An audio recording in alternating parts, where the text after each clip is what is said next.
Hello and welcome to White Dwarf Presents the Brazen Broadcast, a free podcast that'll be worth about 150 quid in 20 years' time. My name is Oxymandias, and with me today I have Reaver. Hey guys. I have MichaelX. Hey guys. And I have Chitzkoi. Hi everyone. And now behind the scenes, we also have two of our silent partners. We now have an editing team at the Brazen Broadcast. So welcoming King Cobra to the team, and also welcoming Laketide Miniatures to the team, who are giving us a massive amount of help with the audio and video editing. Thank you so much, guys. We really appreciate it.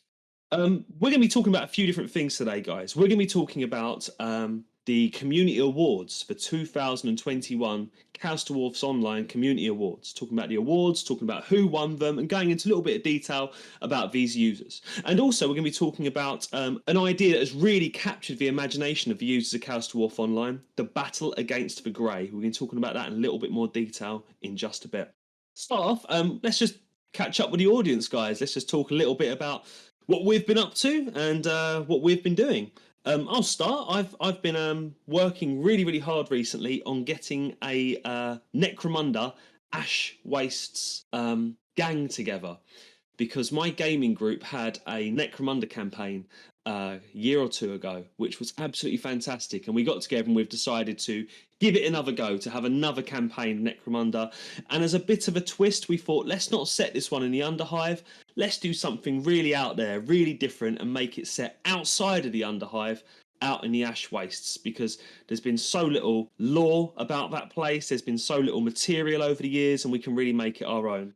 We decided that, and then about a month later, Games Workshop has announced that they are now bringing out Necromunda, the Ash Wastes game. So the hobby hipster in me is really fighting the urge to throw my toys out of the pram and say, nah, this is far too mainstream for a cool kid like me. I don't want to play anymore. But I'm going to grin and bear it. We're going to make our Ash Wastes, and it's going to be a better Ash Wastes. So we've got about 6 gamers involved with this now. Some of them using normal house gangs, some of them using Outlander gangs, and some of us using specific Ash Wastes gangs like the Ash Waste Nomads and the Bounty Hunters and stuff. And that's something I've been painting up recently, is my little gang for that. Mostly using Mordian Iron Guard models and a couple of other random Imperial models as well. Trying to get my guys to look like the kind of civilized ones out in the wastes compared to all the scummers and mutants and stuff they're going to be fighting. That's been a fun project so far. And let's catch up with everyone else. What have we been up to, guys? Let's start with you, Michael. Michael, what have you been up to, mate? Well, quite a lot actually. For starters, I have printed and assembled a huge model for the Golden Hat, which was it was a lot of fun, but also a lot of work, and mostly a lot of sanding and green stuffing, which I didn't expect for a printed model, but, well, there it is. I've been doing some redecorating and tweaking of the discourse, which some of you might have noticed, or even suggested. Well, I mean, we're not going to go into it, but a lot of effort has gone into planning and making Badgie, a bit more easy to use on the forum, so that's also one of the things. Let's not forget the whole Chaos Dwarf offline meetup in a few months, which was also a lot of work.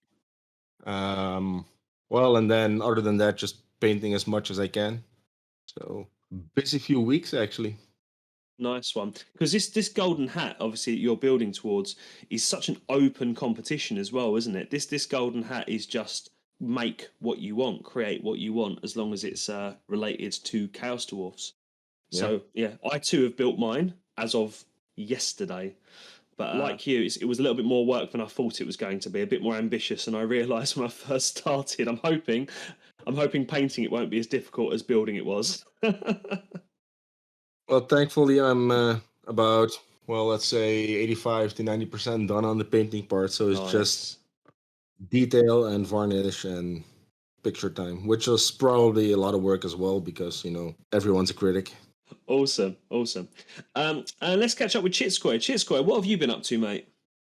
Yeah, I mean, I guess it's it's traditional for me to comment on writing at the beginning of these, right? And unlike most months, I have posted 3 or 4 new parts to Among the Wicked Dawi.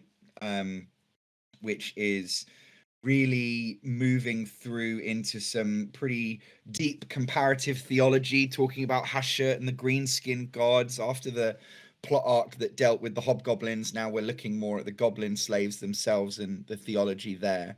But don't worry, if you are a fan, then we will be getting on to like proper intensive Chaos Dwarf slave trading very, very soon. Just as soon as I get a chance to post some more. At the same time as that, also Raul Gomez, who, his name is spelled as it sounds, Raulgomes. He's an incredibly talented Chaos Dwarf artist. He's also a tattoo artist, but I don't think that's relevant to most people listening to this. You should definitely check out his work on Facebook, Instagram. He's been doing some art for Among the Wicked Dawi. The first piece has been posted on the forum. Really atmospheric, dramatic piece with Sorcerer Prophet looking out over a volcano from his Sorcerer's Tower, which I think is really evocative and reminds me of those pieces that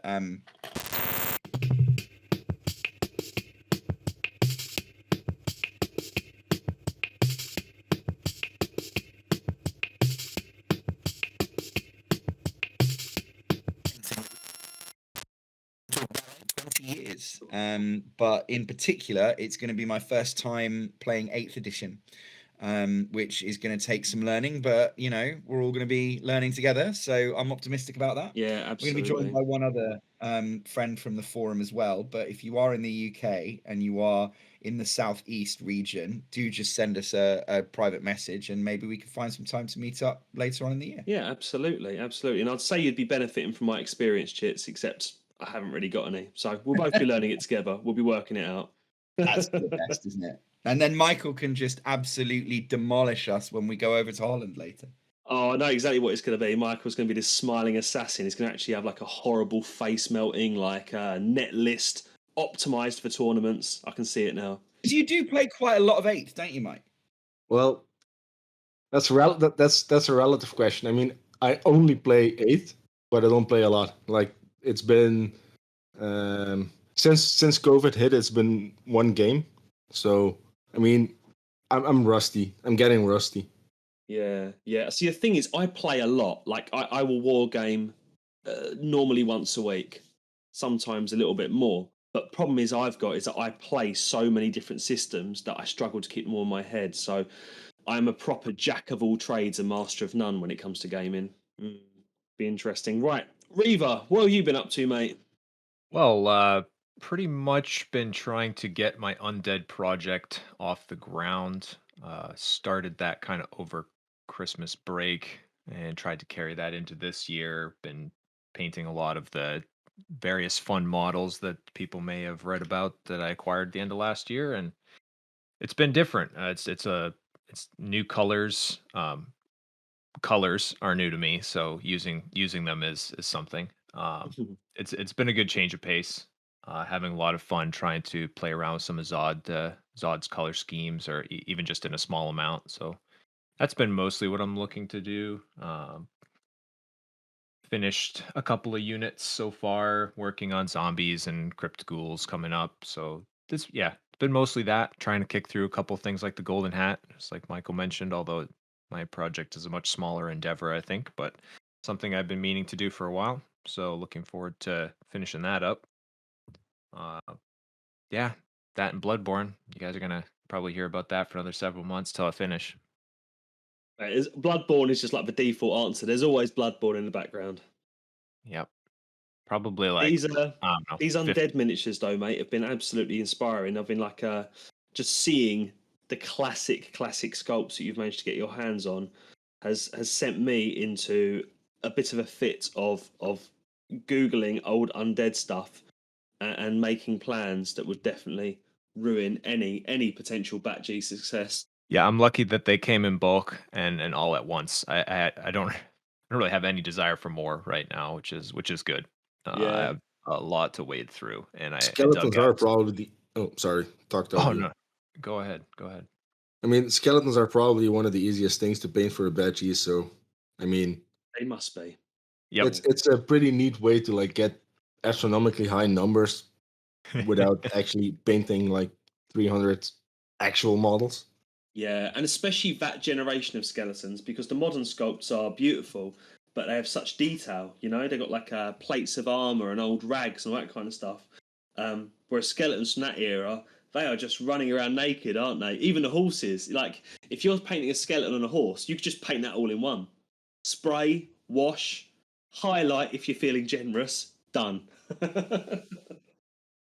Yeah, easy. You get a bit of skeleton wash contrast paint. What do they call it? Skeleton horde contrast paint. That's it. Dry brush it with a bit of Wraith bone or something afterwards, or highlight it up or whatever. You are literally done, and it will look great. It would almost be a waste of time spending hours and hours and hours on them because it won't look any different. Yeah, that's about what I did. Didn't use contrast paint, but yeah, I did the cav first, which surprised myself because I thought they were the least interesting things in the whole box. But Mhm. good scheme tester, and yeah, they were fast. Did the dry brushing approach pretty much. Yeah. And you can insert personality through the shields, can't you? Because you give them a nice flat shield, you can start having little colour pops and stuff then as well. Yep. Yeah. And I noticed as well from some of the whips you were sharing, you're doing interesting things with the bases as you tend to as well, which again adds a bit more visual interest to quite samey models. Nice one. All right, I think that's all of us just about caught up, gentlemen. So we should, without any further hesitation, go on to talking about the Community Awards 2021. So, a little bit of history. The Community Awards was something that was used on the original Chaos Dwarfs online forum. And it's something that had just fallen by the wayside over the years. And we've had quite a lot of new staff join. And a few of us just thought it would be a nice idea for us to kind of bring this back, to have some kind of way of recognizing the contributions and the achievements of people on the Chaos Dwarf online forum. Because nobody in CDO is getting paid. This is nobody's job. This is all hobby. This is all done for love. This is all done for the community. And it's a really nice excuse for us to kind of celebrate what people are doing on our website. Now, to keep things as simple as possible, we just came up with a handful of categories that users could be voted and could be nominated and voted in, and we just let the community decide. We said these are the categories. We had the best new user, as in a user who had joined that year, the best new blog, so a blog that had started that year, above and beyond, so a user of the website who did more than was ever expected of them, the best hobby blog, which is pretty self-explanatory, the best hobby blog on the website showcasing Chaos Dwarfs content, and then the best overall user for the person that's kind of the heart and soul of Chaos Dwarfs Online. And we had loads and loads and loads of votes come in, and some of the categories were so tight. There was one category, because I had the job of counting the votes, there was one category that was a 3 or 4-way tie until the day before the votes came in, and then one person became the clear winner after that. It was very, very nearly a 3 or 4-way tie in that category. But I think we should just go through the categories, gents, and I'll explain who's won it, and we can talk about why that person's awesome and what it is they've achieved and what it is they've done. Sounds good. So, the first category was the best new user. So this was a category specifically for somebody who had joined the website within the last 12 months and had contributed an awful lot in that time. And the first place in that category was Stumpy. So Stumpy is a really recent joiner to our community.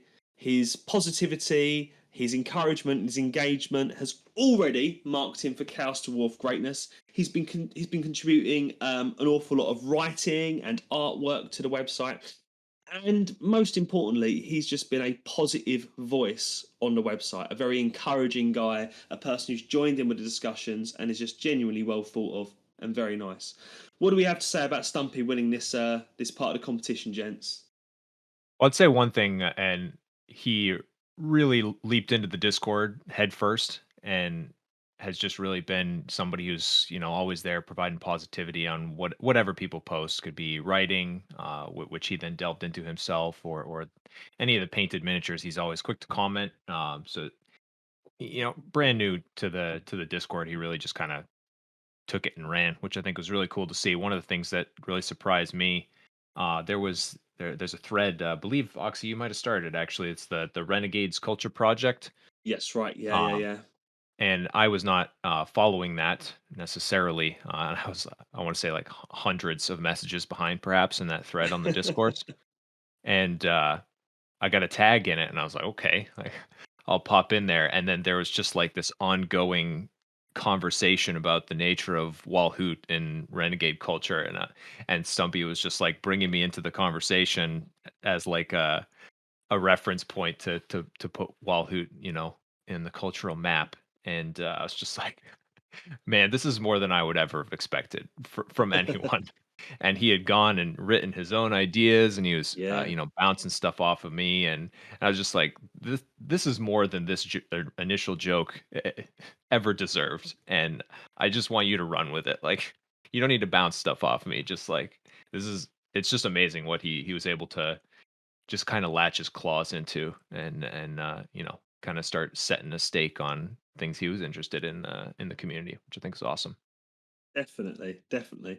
That's a project I need to go back to. That's gone a little bit quiet, the Chaos Dwarf Renegade project, but some really fun ideas coming out of it. For users that aren't aware, that whole project is the idea that the Chaos Dwarfs of Zarnagrund have had not a lot, but have had a little bit of background and lore over the years, and our user base has often filled in the blanks and kind of joined the dots and made them have a fully fleshed out culture.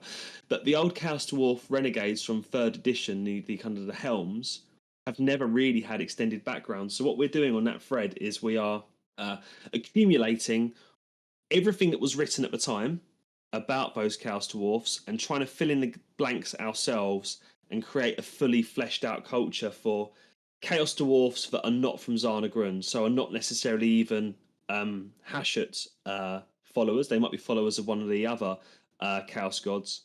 And more than a small amount of Walhut humour has slipped into it. And quite frankly, I love that. I think that's brilliant. If we want to say the ones with helmets worship the giant walrus, I'm more than happy for that to be the case. I think one of the great things about Stumpy is that he doesn't actually come from a tabletop gaming background. And his interest in the whole thing is something that's rooted in Total War Warhammer, which is definitely the future of the Warhammer fantasy fandom in general. And, I got to be really honest with you, man. That's not a community with a great reputation, Online gaming is a place where a certain level of toxicity is so completely normalized that sometimes we have those guys pile in when there's new Total War Warhammer news, etc. And the tone just feels so alien to the way that we talk about stuff and collaborate on things and like listen to each other's opinions and allow each other to have different opinions or preferences and stuff. Most of us. And Stumpy fits straight into that culture and is like probably acknowledged by most people at this point, given that he won the award, as being like someone who just, it seems so natural to him. You know what I mean? Just to be positive and to include people and to, when he's having a good time, bring other people into that good time. If he reads something that you've written or looks at something that you've done, he'll write really effusive compliments. And I think that kind of positivity is rare on the internet these days, I mean, just talking about Stumpy, he doesn't even feel like a new member. He feels like he's been here forever. Definitely. I've talked to him quite a bit on the Discord, actually. And I mean, for a guy that doesn't own a single, well, by now he does, but for the longest time didn't own a single Warhammer or whatever model, he's pretty diehard getting into it, I have to say. So he's a nice guy. He's always positive. That's. I mean, at this point, I think he's one of the most consistently positive guys on the whole Discord server. Yeah. Also, he's always there, like middle of the night. Stumpy's online. Middle of his night. I mean, not middle of the night. I was going to say, because he has the whole time zone thing compared to, especially us Europeans. He's really on the other side of the world to us. Yeah. Yeah. Happy he got his microphone fixed for the Discord sessions, though. Yeah, absolutely. And do you know what? Just all in all, like a very, very well-deserved prize there. Yeah. I think, if anyone deserves it, was Stumpy, because as you guys have all pointed out, it feels like he's been here from day one, and he has just added to the positivity. We often talk about the positivity on Chaos Dwarfs Online, and Chitz is right. That is actually so rare on the internet. It really, really is. but we really do have such a positive community, and he's fit right into that and added to that. We have such a positive community that when somebody does step outside of that and doesn't act in the way that we all tend to act, it sticks out like a sore thumb and has us all rather confused. Exactly. We should probably. Oh, sorry, go on, Michael. That said, I mean, he's a good candidate for it, but it was a really hard choice, though. I mean, there were so many new users that are active on the forum or Discord or both. So for me, at least, I mean, he deserves it more than anyone, in my opinion. But he's not the only one that deserved it. It was a tough choice to make, for me anyway. It definitely was. This is the category that I was speaking about, where it was a 3 or 4 way tie until the last moment. There were quite a few people that were going to get this award altogether. It was very, very close. There was literally one vote in it at the end. I mean, this does speak for like the efficiency of our campaigning for new members and recruitment and stuff like that. The fact that we even have more than a few members to choose from in this year, that's a huge win for the forum anyway. Absolutely, yeah. We've got a load of new members, and we haven't got a load of new members that are just lurking in the background. I mean, we do have a load of new members lurking in the background, and good luck to them. They're allowed to lurk. But we also have a lot of new members who have actually really joined and added to the discussion. It's awesome. And I mean, maybe we should say as well, because this is, by the standards of the podcast, this is a very inside baseball episode of the podcast, right? Not just this topic, but the one we're going to talk about later. If you are a lurker, and I know there are hundreds and hundreds of lurkers listening to this now, just remember, just dip your toes into the Discord, maybe post 1 or 2 things on the discourse, and you're going to find people are going to be so positive and undemanding and supportive and willing to introduce you to stuff or answer questions or just generally have a good time. You shouldn't hesitate. You're more than welcome to lurk. All of those people who are new users were lurkers once, just like me and Jack and everyone else. Mm-hmm. And they're happy they took the plunge. So think about it. Couldn't agree more with that sentiment. Absolutely. Shall we plow on to the next category? Yes. So the next category was for the best new blog. So when we say blog here, we're not talking about an off-topic blog. We're talking about specifically a Chaos Dwarf or their allies like Hobgoblins and stuff focused hobby blog. And the winner of the best new blog was Besron. Besron, he has a blog called Small Steps to a Chaos Dwarf Army, and it has just absolutely wowed the community. It kind of like, it came out of nowhere as an almost fully formed idea with amazing top quality miniatures being posted in it straight away, with just like the most beautiful, beautiful colour scheme, having these Chaos Dwarfs rendered in a kind of like a turquoisey blue sort of colour, as opposed to the reds and blacks and golds that you might naturally associate them with. And his blog combines a lot of different Chaos Dwarf manufacturers. You'll see like old Big Hat models working alongside Lost Kingdom models as well. But yeah, really, really beautiful stuff. We're flashing up on the screen some of the images of some of his work. But yeah, who wants to kick off and talk about Besron's blog, about what he's been creating?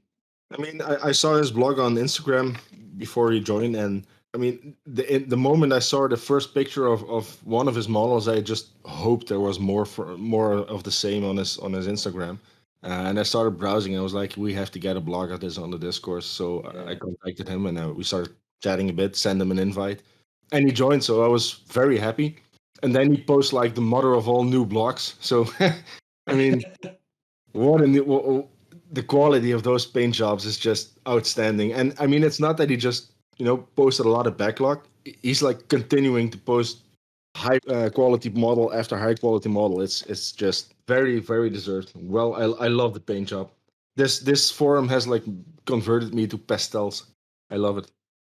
So he's originally an Instagram blogger. So did he discover us through the Chaos Dwarfs Online Instagram account that yourself and Eddie manage?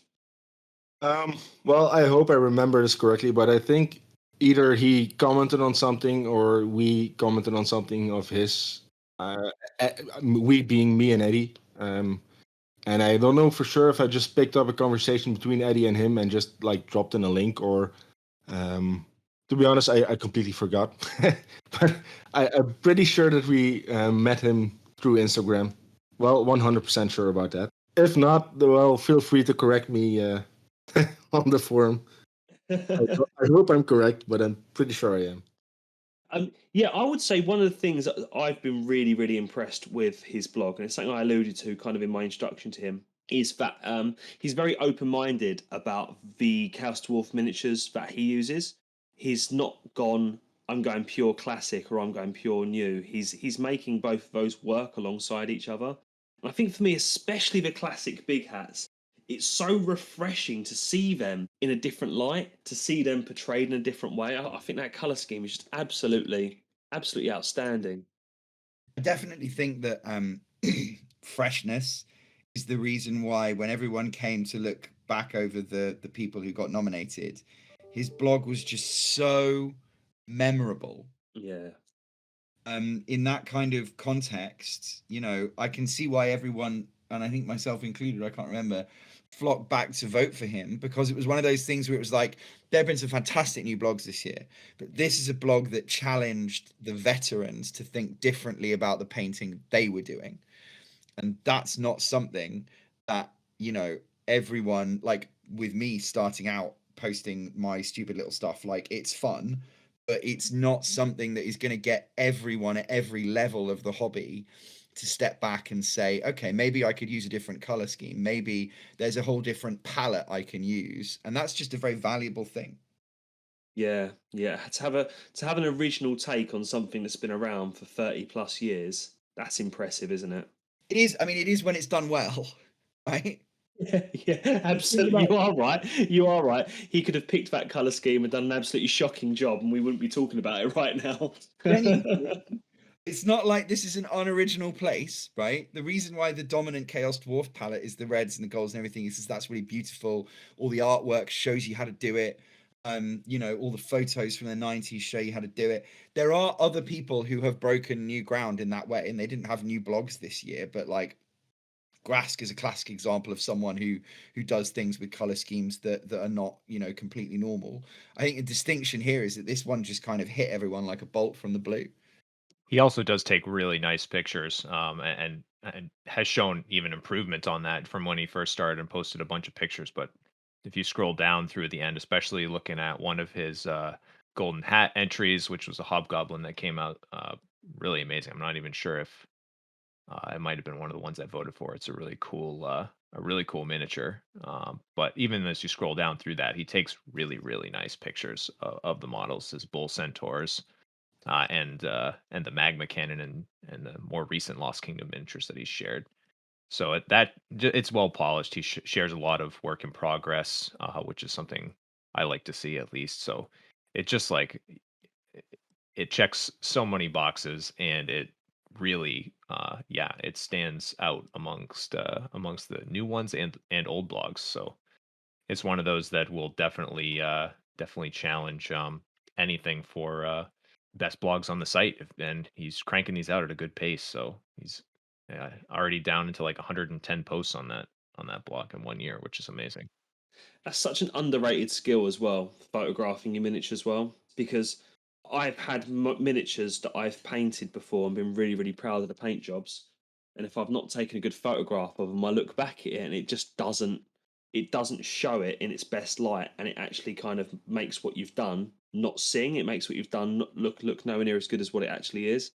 On the flip side, I've done some paint jobs in the past that I've found particularly mediocre and rushed, but I've got the lighting just right when I've taken a photograph, and all of a sudden it looks to bollocks. Yeah, there's definitely an extra skill in blogging miniatures about how to get the best out of what you've created with your photography. This wouldn't have been available at the time of voting, so it was this month. But the magma cannon that he just posted is just absolutely stunning pictures of it. Really, I mean, it's well painted, obviously, but he took some really nice photos. And it's such a cool model, the Legion of Asgore magma cannon. He's really just done it justice all the way through to the end. Nice. Let's see if we can get that up on the screen for our YouTube listeners to check out as well. Yeah, an absolutely beautiful piece there. So cool. Okay, let us move on to the next category. So, the next category was above and beyond. So, the above and beyond category was all about everyone gives up free time for Chaos Dwarfs Online. Well, everyone who's involved. And that free time could be as small as every now and then going on the website and posting some comments on people's blogs, sending out some likes, having a discussion. And it can go all the way up to giving up an awful lot of your free time to help the website, to help the users, and to help the community. And in the above and beyond category, there were I was counting the votes. There was less spread of people voted for. There was only actually about 3 or 4 people who got the vast majority of the votes, which I think does make sense because this was for people who have done particularly large amounts for our community. And would you believe? I'm surprised it was that many. Yeah, it was. I won't be naming names, but there was 3 very close ones, and there was a 4th one who it was a contender, but was never gonna get that one out in the end. But but the winner of this part of the competition was the podcast's very own MichaelX. Huzzah. Do you want to do an acceptance speech? Do you want to thank the Academy or anything like that? Yeah, no. Well, I'm very grateful, and I mean it's always nice to get some recognition for the amount of work you've put in. I'd still do it again, even without the rewards. And as I've said to you before, there are a few others that would in my perspective, equally amounts of work in it. But yeah, I'm happy to be voted for, so that's nice. No, and I'd say it was absolutely deserved, Michael. For those that maybe a little bit more casually involved in the community, might not be fully aware of everything that Michael actually does for our community. It's not just the fact that he helps out as a podcast collaborator, and he's helped out with an awful lot of the editing of podcasts and stuff in the past as well, the videos and that. He also co-edits the zine that we put out with myself, and he's also contributed plenty of articles and material towards that zine. On top of this, Michael uses his skills in his background in computing to really help run the technical side of the website. An awful lot of stuff that people at a casual glance might not even know is happening, but is happening, to make sure that the website is continuously updated. If there are any technical glitches or issues or things aren't displaying in a way that they should, he's there to fix that. If people have suggestions for how the website could be presented better, and as a community we decide to do that, Michael's the guy who's going off and he's doing that. On top of this, Michael has contributed so much to the 3D printing area of our community. So we have a whole section of a Discord where people who are getting into 3D printing can come and ask for advice. And Michael's got a lot of experience now in 3D printing, all self-taught stuff, and he passes on that wisdom to make sure that we don't repeat the mistakes that he probably once made, and that we get a little bit of a head start, because we can all Google things, and it's always best to Google something before asking for help, but getting that one-on-one advice, we're saying, oh no, don't do it like this, do it like that. I mean, Michael, you spoke me through fixing my 3D printer just the other day when I had to replace the screen on it and stuff, and I think I may well have been able to have done that, but I tell you what, I would have made an awful lot more mistakes doing it on my own. There was that one step where I very nearly pulled off the polarized film on the back of the screen. I totally would have gone ahead and done that and would have had to have bought a new one had you not have gone, by the way, don't peel that part off. Yeah, I mean, that's very, very painful experience I went through. Let's just, put in the screen real quick. And then one of the steps is peel off all the foil, and well, fuck, the screen doesn't work anymore. Yeah, that's it. But yeah, you're a massive support to me there, and you've been a massive support to the whole community with the stuff that you've been doing there. I'm probably missing something out, Michael. Yeah, you do so much for us. I think the thing one pretty huge thing. Yeah. Talk to me about it, Chits. What am I missing out, pal? Well, in any other year, right, I would have said this category would probably be pretty open with a number of the people on this call, right? I think what Michael did this year that makes me surprised that anyone really voted for anyone else, and I include... Just remembered what it is. Is that Michael wrote code that automated the upload of, is it 10 years, Michael? More. It's like, well, maybe just a bit more in that 10, area. 12, 15 years worth of Chaos Dwarf online posting and history, going all the way back to the inception of the predecessor forum, which is now a bot-filled, spam-infested dumping ground. And retrieved with that names and posts, a decade of images and pictures that were hosted on the previous solution that allow Chaos Dwarf Online grogs and new fans alike to look at all of the paint schemes and all of the rules and army lists and all of the stupid arguments from that whole decade of content, and for us to just not lose it on the new, clean, happy discourse server. And I think that can't be equaled in any other year by any other single action, because everyone else is operating within their context of that year. But that was a decade of stuff that was just going to disappear without Michael. And now we have it forever, or for as long as we last. Yeah, absolutely. That's something that as well, early days, because I was involved in the early days of moving over to new forum, and I remember the discussions being like, how are we going to get the best content from the old forum over? And all the discussions were around manually doing it. Now, manually moving that over, I think would actually be Herculean. I think that would actually be bordering the impossible for people to actually organise. At a push, you could have cherry-picked the very best ideas from the original website and moved them over perhaps, but still even that would have taken an awful lot of time and energy and manpower from lots and lots of different people. What Michael's done is he's put in the hours with what he's an expert at, and he's allowed now all of us to enjoy 10 years plus worth of hobby ideas and lots and lots of old stuff from the forum. It's so cool seeing people who you know from the forum and seeing what they were doing 10 years ago in their hobby and their work, and some of those old ideas, like some of the old sculpting tutorials and stuff. So much good stuff. Oh, and of course, every now and then there's an argument from 10 years ago, which is fantastic. There's no fun like old internet drama to go reading through. That's always a good laugh. Fake internet girlfriend, Yeah. series of deeply questionable personal health disclosures, all sorts of shit. We brought all of it. And, someday some historian is going to be very thankful for that as they write their doctoral dissertation on online culture of the early 2000s. I think the best part of having the archive on the forum is that if you just search for something, you get like so many hits from the archive. Yeah. And before, the old forum or the new forum before the old forum was moved over was already pretty, there was a lot of stuff on there, but now it's just, it's such a wealth of information that I think that in itself is just a great advantage to have it on the forum.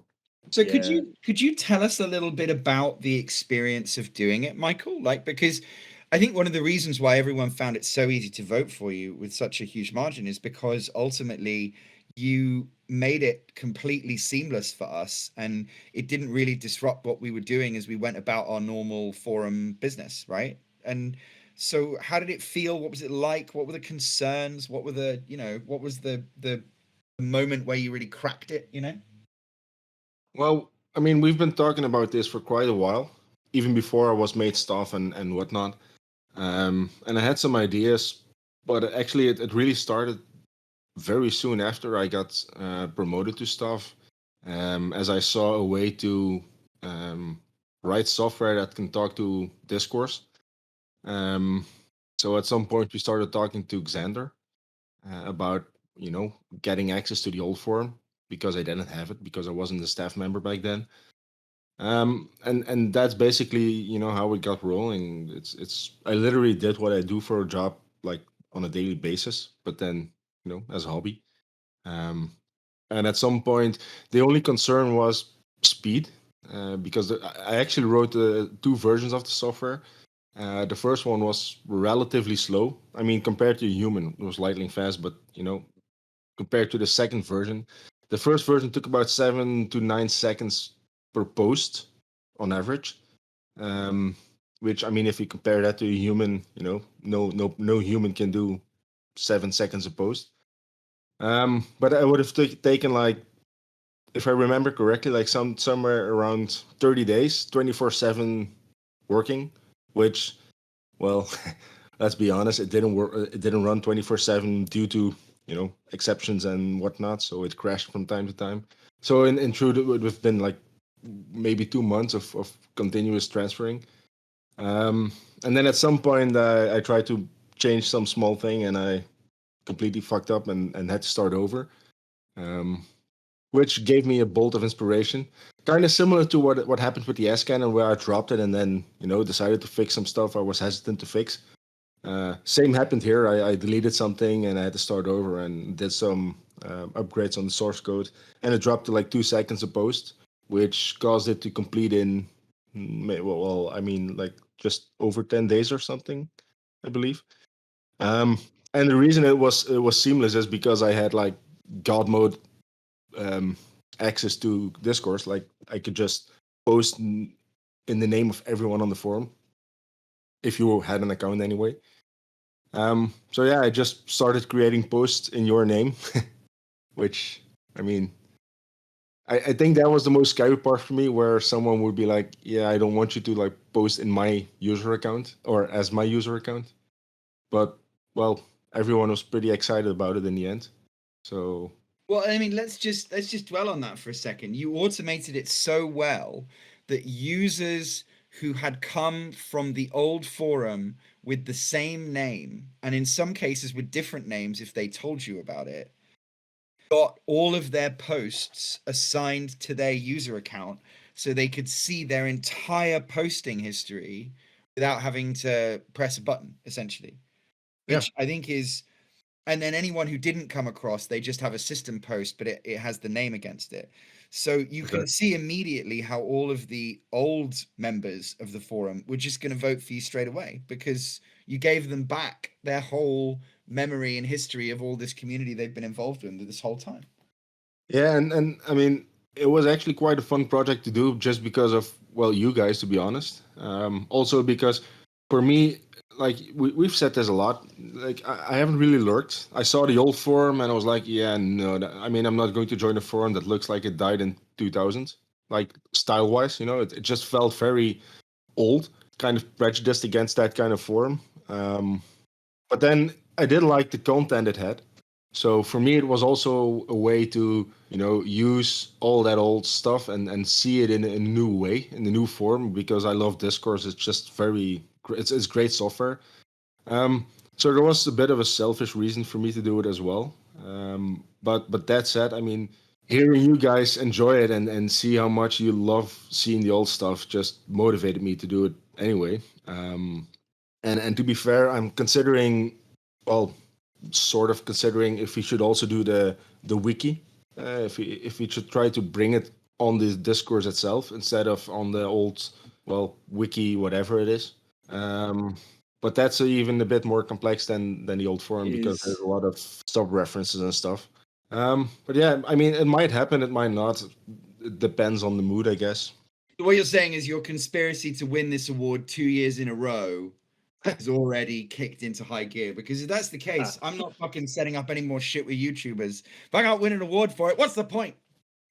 Well, to be honest, I don't think porting the wiki over would win me quite as much favor with most of the guys than what I did before. So yeah, it's true.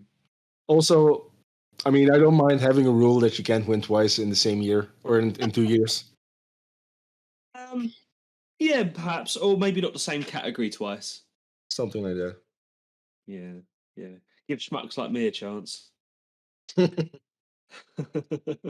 Yeah, Michael, just one thing two things actually. It has added so much value to the search function. I know you mentioned it, but like just to echo that, I have had countless instances where somebody relatively new has asked me some question that I have some amount of adjacent knowledge to, and then usually they ask, or I'm like, some reply in it where they ask me the question because they may have heard me on the Discord or whatever. But I pull up the search, and one of the posts in that search is probably one of the ones that I was looking for, like my own. And then it's like 8 archive posts where everything that I was going to bring up is more fleshed out and better documented. And I'm just like, well, here's like 8 links, and then here's also the one that I did, but like just look at the archive ones; they're way better.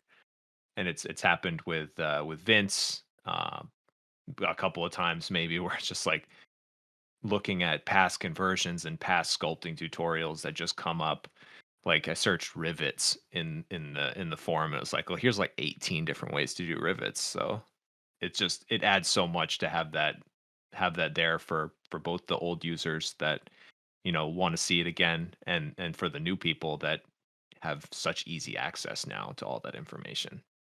Yeah, and that content is so good as well because the early forum was such a creative place where people were. We can take for granted what Chaos Dwarf collecting is like now because manufacturers like Lost Kingdom and Russian Alternative and stuff, people have sensed that there's a gap in the market and they've filled it. And you could be totally not into converting and sculpting and stuff and have a very nice Chaos Dwarf army now. But those guys, when they were first doing it, there was very, very little else. You kind of, if you wanted Chaos Dwarfs, you had to make them yourself. And I'm so glad we haven't lost that knowledge because there's so many cool ways of making Chaos Dwarfs, but so many just cool, applicable ways of sculpting and just general creativity there. It's brilliant.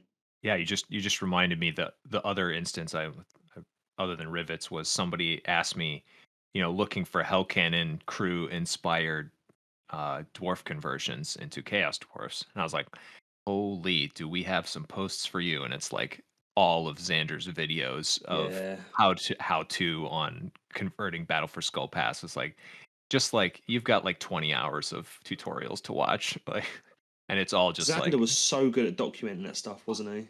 yeah, it's excellent just to all have it nicely in one place and Yeah. queryable, and to have it be something you can hyperlink across posts, so like if somebody's talking about it, it's very clear, like you can tie it to the archive. It's all just very seamless. And the number of, like, a Michael, I know you had a bug thread on the archive transfer, and it's like, I don't know, maybe like 15 posts of actual bugs, like there's nothing in it. And it's usually just like the name, your name associator, getting something slightly too close, or vice versa. And it's like the things that are in that are just minor, like non-issues. I mean, I think most people are just happy to have it on the forum, that they just overlook the small errors because there are some, mostly due to conversions, or not conversions, like custom stuff on the old forum, plugins and stuff like that, messing with the what is it, my BB code, or what's it called. So like translating that to something that Discourse accepts gladly is, well, it had its mistakes, but I mean, it's perfectly easy to understand what post is saying, even with those errors. It's mostly just like HTML markup stuff. It's making something whatever, italic or something. So I guess most people are just happy to have it, and ignore the small errors that are there. There weren't any major things, as you say. Some namings that went wrong. That's it. That's about it. And truncating stuff from Admiral, who makes, like, I mean, he's the only guy that makes posts that are over 30,000 characters long. So he's the only guy that's noticed. So yeah, Right. I mean, it was a fun project, and I'm happy everybody likes it. That's about the essence of it, I guess. Well, it's certainly going to have a long-lasting impact on the website, mate. You've kind of, yeah, I think as we've kind of alluded to, preserved an awful lot that would have been eventually lost.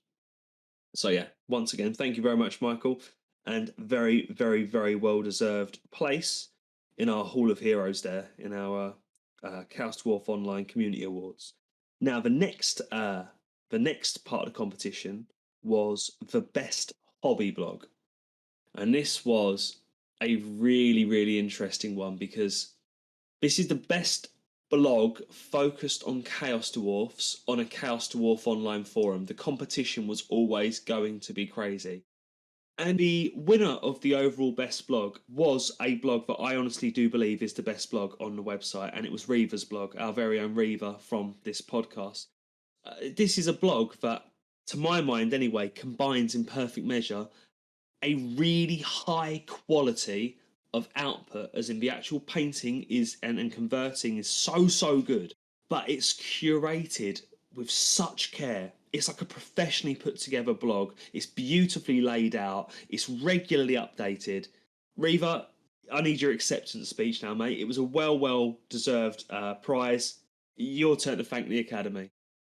Well, I mean, the academy that I need to thank is Chaos Dwarfs Online. Obviously, the whole community is what inspired me to come here. Even I started this on the old forum, and even at that time, just being able to peruse that material is the only reason I ever got started.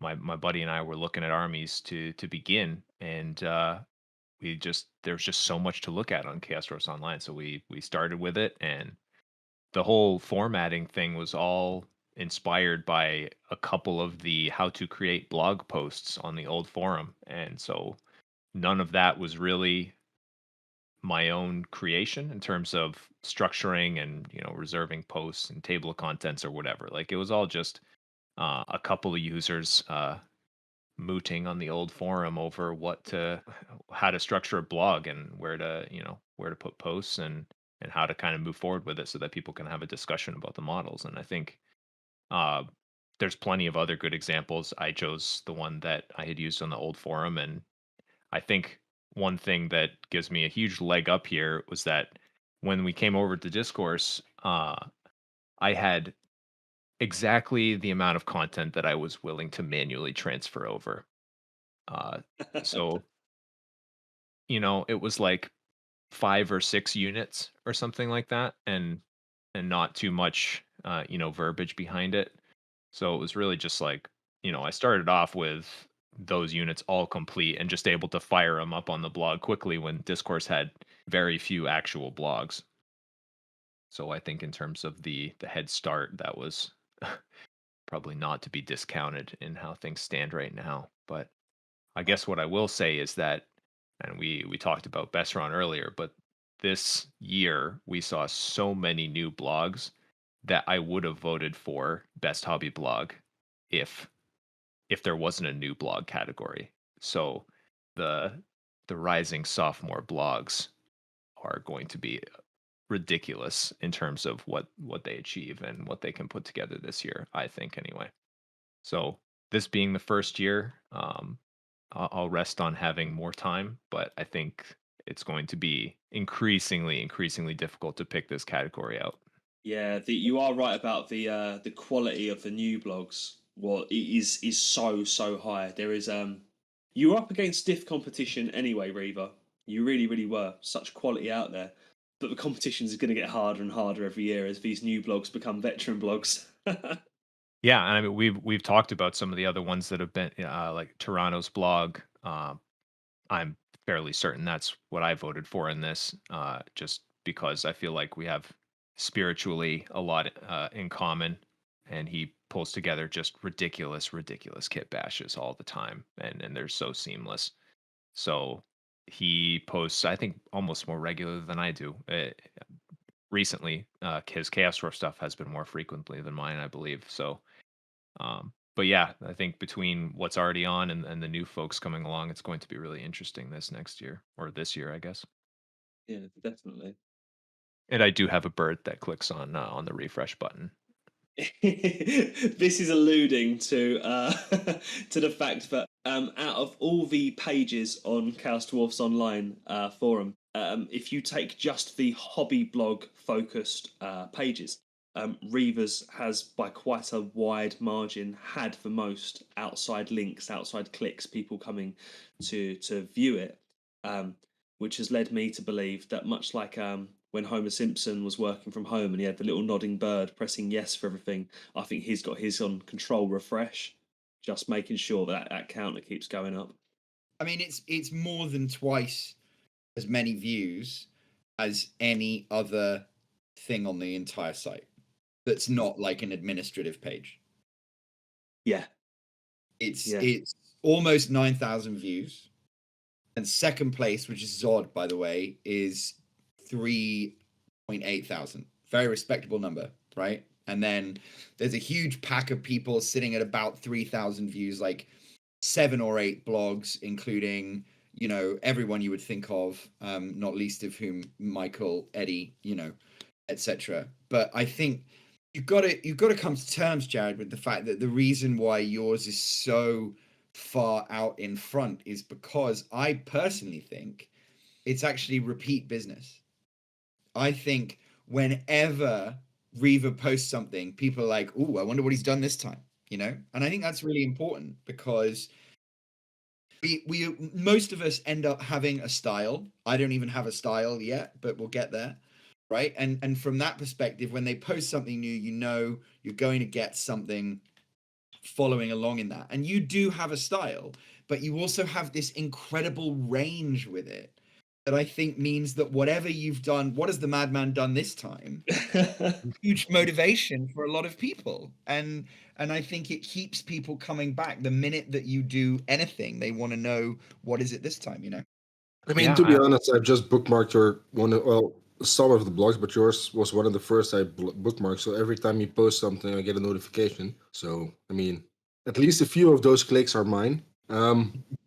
But yeah, I mean, it's as ever. I can only like repeat what everyone said. Your stuff is just amazing, and I mean, you've proven it time and time again. Like with the competitions and stuff like that, it's just mind-blowingly level of details. And I mean, for me, this was like impossible for anyone else to win at this point. At this point, so beware next year. for now. Quite into. Well, to be fair, Jared, I know you've been talking about how the your approach to blogging, like the layout of how you do it, and the way that you change the title for each new post and the contents and stuff that you have, has taken direct inspiration from the old forum users. I'd say you are the first person on the new forum to have really done that, and now you've got a lot of people like me emulating that in my own blog. And I think, Michael, I think I've seen you do that as well, updating the titles of your blogs with the posts and all that kind of stuff as well. So Yep.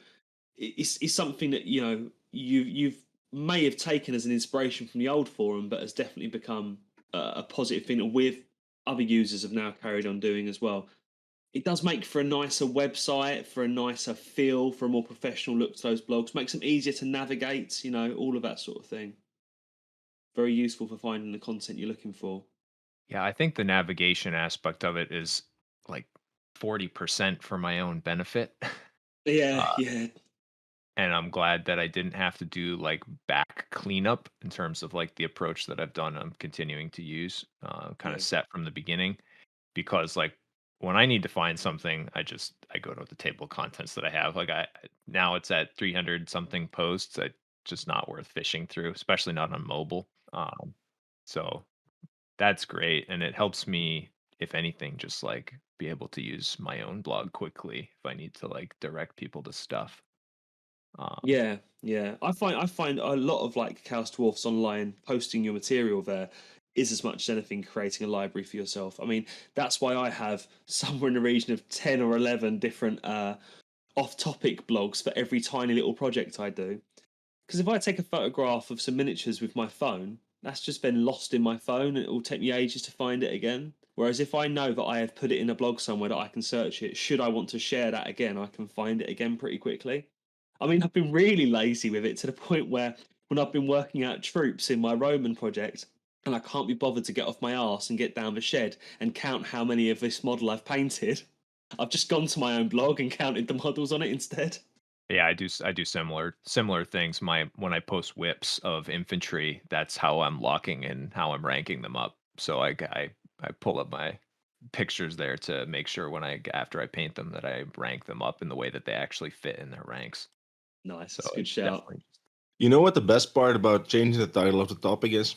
I mean, it has one really big advantage for me. Like, if for example, say Jared's post, you know, if he hasn't posted anything in say 2 weeks, but there have been many replies, you know, you see the same title, but you know when the title changes that he actually posted something. So it's like maybe an extra push to go check if I'm, Yeah. you know, a bit pressed in time or something.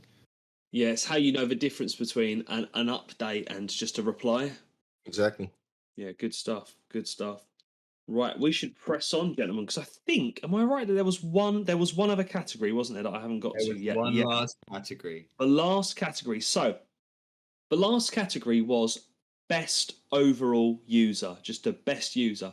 And we were really open on what we were expecting out of this. We just said to our users, this is a person who kind of is going to have to define what it is to be a good Chaos Dwarf online user, someone who's the heart and soul of the community, someone who is important to us all and who does a lot, etc., etc.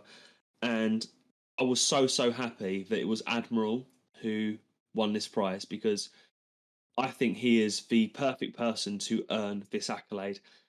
For those that aren't aware, Admiral is a Chaos Dwarf Online staff member who's been a staff member for a number of years now. He was one of the people who was absolutely instrumental in pushing for us to move to the new software. He's one of the people who, when a lot of the old staff members were becoming less active, life circumstances was mean they couldn't get involved as much anymore, and the staff became very thin on the ground. He was one of the people who really held the website together and kept the competitions running. Those competitions are so important because they're a real focus of the community. They keep people coming back to it.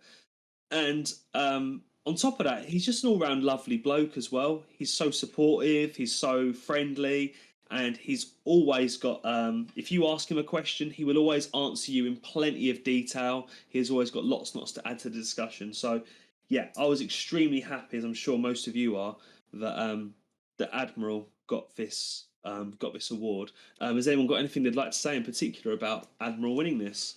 Well, I think to start, your little your fluff blurbs that you put in the community awards winners, the one for Admiral is extremely poignant. He was here, he's always been here, and I think that it really speaks to how he is, and he's kept this alive. He's uh he is the overlord that CDO has had this whole time. So um yeah, you can't speak enough to the contributions across everything, and he's kept people coming back to this website, and that all the other outreach things that we do, or other people, with the Instagram and social media, it just like he's the one who's doing the most important bit, which is getting people engaged on the discourse, and when he does contribute in the Discord, like you said, it's always he's going back and reading old posts and providing lengthy, detailed replies that for me, if I see him post, I want to read it, and it doesn't really matter where that is. So he has that kind of presence. 100%. I think he's like CDO's dad at this point. Yeah. He replies to every single post if you give him enough time. I've written parts of Among the Wicked Darby, and I know he's read the entire thing, which you reprobates haven't.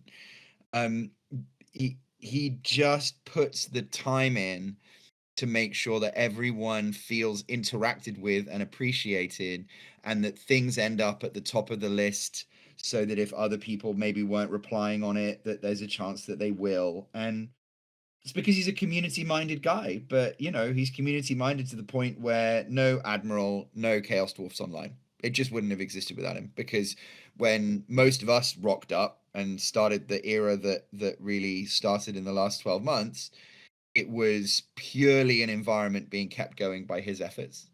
And now it's self-sustaining once again. Yeah, I mean, I literally wouldn't be a member of Chaos Dwarfs Online if it wasn't for Admiral. I was a proper long-time lurker on the old forum. I'd been not even signed up to the website, but I was always on there trawling through, looking for ideas and stuff. Even when I didn't have a Chaos Dwarf army and I was fantasizing about getting a Chaos Dwarf army, it was a website I found myself on a lot. And it wasn't until I took the plunge and I got hold of some old plastic Chaos Dwarfs, and I saw that his shop on Etsy was selling the hats separately, which I think are hats sculpted by Fugit Khan. And it was when I bought some of those hats to vary up my troopers that he sent me, which I think is probably quite a generic email he sends customers. Hi, thanks for this purchase.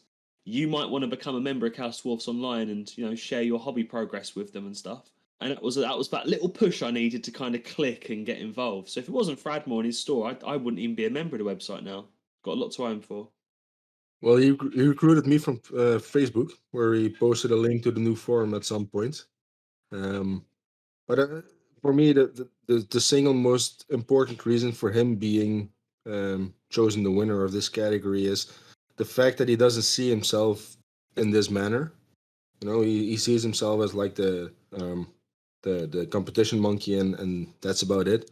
While pretty much everyone else, you know, sees him as the guy he is, like the critical member of our little growing CDO community.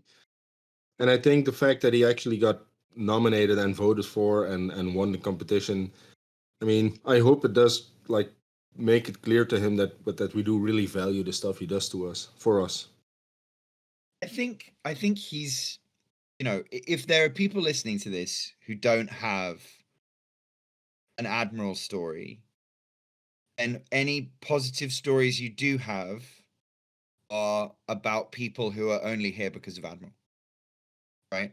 Or almost only here because of Admiral. And certainly many people who have come and gone and come back again over the years, who we interact with all the time, people who used to post, who are posting again, you know, those people have the same set of stories, because during the period where the forum was quiet and there wasn't really posting, was not really happening, it was falling off, all this kind of stuff, it was Admiral who ran the Golden Hat contest that kept the core of users alive. And now we've got more entrants than ever on every contest, and we've got people who, you know, we haven't even met or spoken to or posted with before, sending in detailed stuff.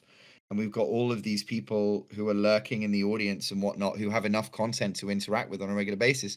That's because he kept it going, and he brought us in, and I don't see how anyone else could have won that award. Yeah, absolutely. So, once again, thank you, Admiral, for everything you've done for the website and everything you continue to do, mate. I think that now concludes our section on the Community Awards 2021. So, looking forward to 2022's awards. It'll be interesting to see what blogs that are great continue to stay great, what blogs we haven't even seen yet that are going to be created, and new users that are going to join us, and what existing users are going to do to contribute to the website. I think it's going to be a very, very exciting year. Last year was a real year, I think, of building on the website.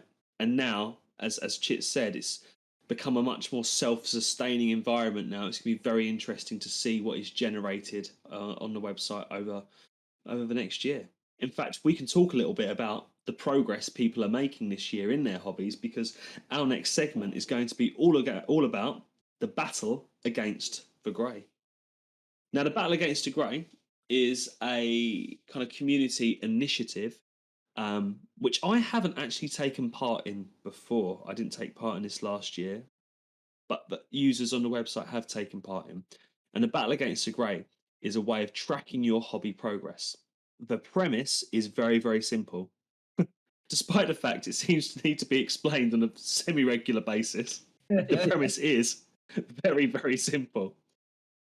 What you do is, every single time you buy a miniature, you add one for every miniature you've bought to your total. Every time you paint a miniature, you subtract one from your total. Everybody starts the year on 0. It doesn't matter if you own 4,000 models, you start the year on 0. Now, if you buy 30 models, you're now at plus 30. But if you start the year at 0 and you paint 30 models, you're now at negative 30. The idea being that you can see how much of the grey pile of shame, as people often call it, or pile of potential if you're being polite, Or an how elf. much of that we are chipping away at over the year. A couple of you guys did it last year. Michael and Reaver, you guys did this last year, didn't you? Yes. Yep. How did you find this as a kind of hobby motivator? Well, the best part about it is you can kind of keep track of, you know, I mean, the shame of buying something becomes a lot greater if you know that it'll change your score to be positive. Well, in my case, it does. Mm. But I mean, what happened a few weeks ago was, well, maybe a few months ago by now. We were talking about doing it for this year, and then the ball started rolling. We started talking about maybe making an achievement, and stuff got rolling. But in essence, like what we did last year and the year before, because we've done it in 2020 as well. It was started or reintroduced by, I believe, Wilmark. Not 100% sure, but it was an old member who started it again. And I think Reaver and I were one of the first that were like, this is interesting. This has potential. And it's a great motivator, because if it wasn't, we wouldn't have done it for a third year in a row. Yeah, I agree. And I'm trying to remember. I was kind of, I don't think I was actually logging it in 2020, but I was kind of lurking the Bat G, because I think it was started sometime during that year, and Yeah. I had Kickstarters coming in, so I was like, I'll just start in 2021. But yeah, I mean, I think it's just been a really positive thing for me to just feel like I post to Instagram and stuff, but it's not as meaningful to me as posting to these Bat G blogs and having the engagement with CDO, even on off topic things. And it just kind of, it keeps it in one place. I think it's good, like mentally speaking, to see things get knocked off the pile and actually logged. So I guess that's why I'm here doing it again. But I mean, I would have been happy to do it regardless of whether or not there were the badges or whatever that got added. But I think it definitely has become a lot more fun now that there is a lot of participation and a kind of concerted effort behind the whole thing. It feels more like a wave of people than just kind of like my own little I guess Michael and myself kind of dabbling around. So it's been really great this year. Yeah, and it's been interesting on how many people have kind of taken up the challenge this year as well. You guys started saying, look, we're doing Battle Against the Grey again, we're doing the Bat G, who wants to get involved? And an overwhelming amount of people have actually got involved in it, haven't they? Yeah, it's somewhere like 23, 4, somewhere around that number. Yeah. And when you consider they're signing up for a year-long challenge, that's pretty impressive. It is. I mean, and especially with like people like us who, we tend to buy more than we paint. Not all of us. Some of us actually are responsible gamers and we actually paint our stuff. But most of us, myself included, we definitely find buying and printing much easier than painting. Yeah. So Yeah, that's the default behavior for sure. Yeah. exactly. And, Yeah. Hobby why, Yeah. right? This is not a board culture thing. No, you're right. This is definitely a thing that Warhammer fans and wargaming fans the world over do talk about as being a thing. I mean, that grey pile of shame isn't a phrase we've invented. That is a very well established idea within the wargaming community. I mean, for me, you got to be getting sick of me talking about Skaven, but my Skaven army is one of the biggest hurdles I've had in painting, like, forever. I mean, this is my second Skaven army, and it's the second army I've owned for a very long time that maybe has one or two models painted. I mean, it's just a repetition of the first iteration. So, like, when this blew up, and I mean, it's not really a tool for painting more than you buy. It's for me anyway. It's a full-on competition, and I fully intend to be in the top 3 contenders or winners. In good fun, of course. I mean, it's all good fun. But I fully intend to use this competition, and as I call it, as an excuse to plow through those Skaven quite a bit. And I think that's maybe for me the best thing that happened. Well, in the end of last year, just having such an enormous amount of people joining in and creating more and more buzz. Even though, as you say, I mean, we don't all follow the exact same rules on counting and stuff, but that's not important. The important part is that we as a community started to paint, or at least intend to paint more than we buy. Some of us are succeeding a bit more than the others. Yeah. But yeah, I think this is just another way that this community will come together and just have, fun and paint more dwarfs. And in my opinion, the monthly or whatever is going to be updates that Chitz is doing will, I mean, that's what's going to keep this alive, keep the competition alive, I hope.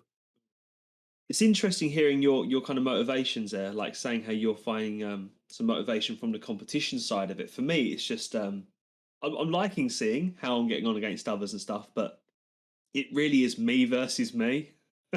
Me versus my own bad nature. Chitz recently described me as a hobby magpie, and I was a little bit embarrassed by how well it kind of described my approach towards things.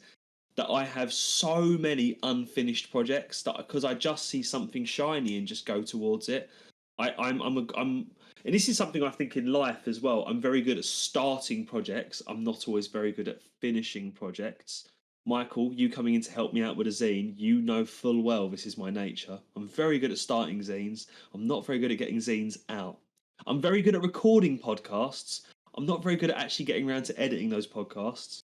And I'm very good at starting armies, and I'm very, very poor at ever getting those armies anywhere near finished, So for me, this has been a project where I can just look at all those half-finished projects. I've got probably about 5 or 6 different armies that were never completed that I can turn into full armies this year if I really knuckle down and get them done. I mean, as like Zod has told us many, many, many times, an army is never finished.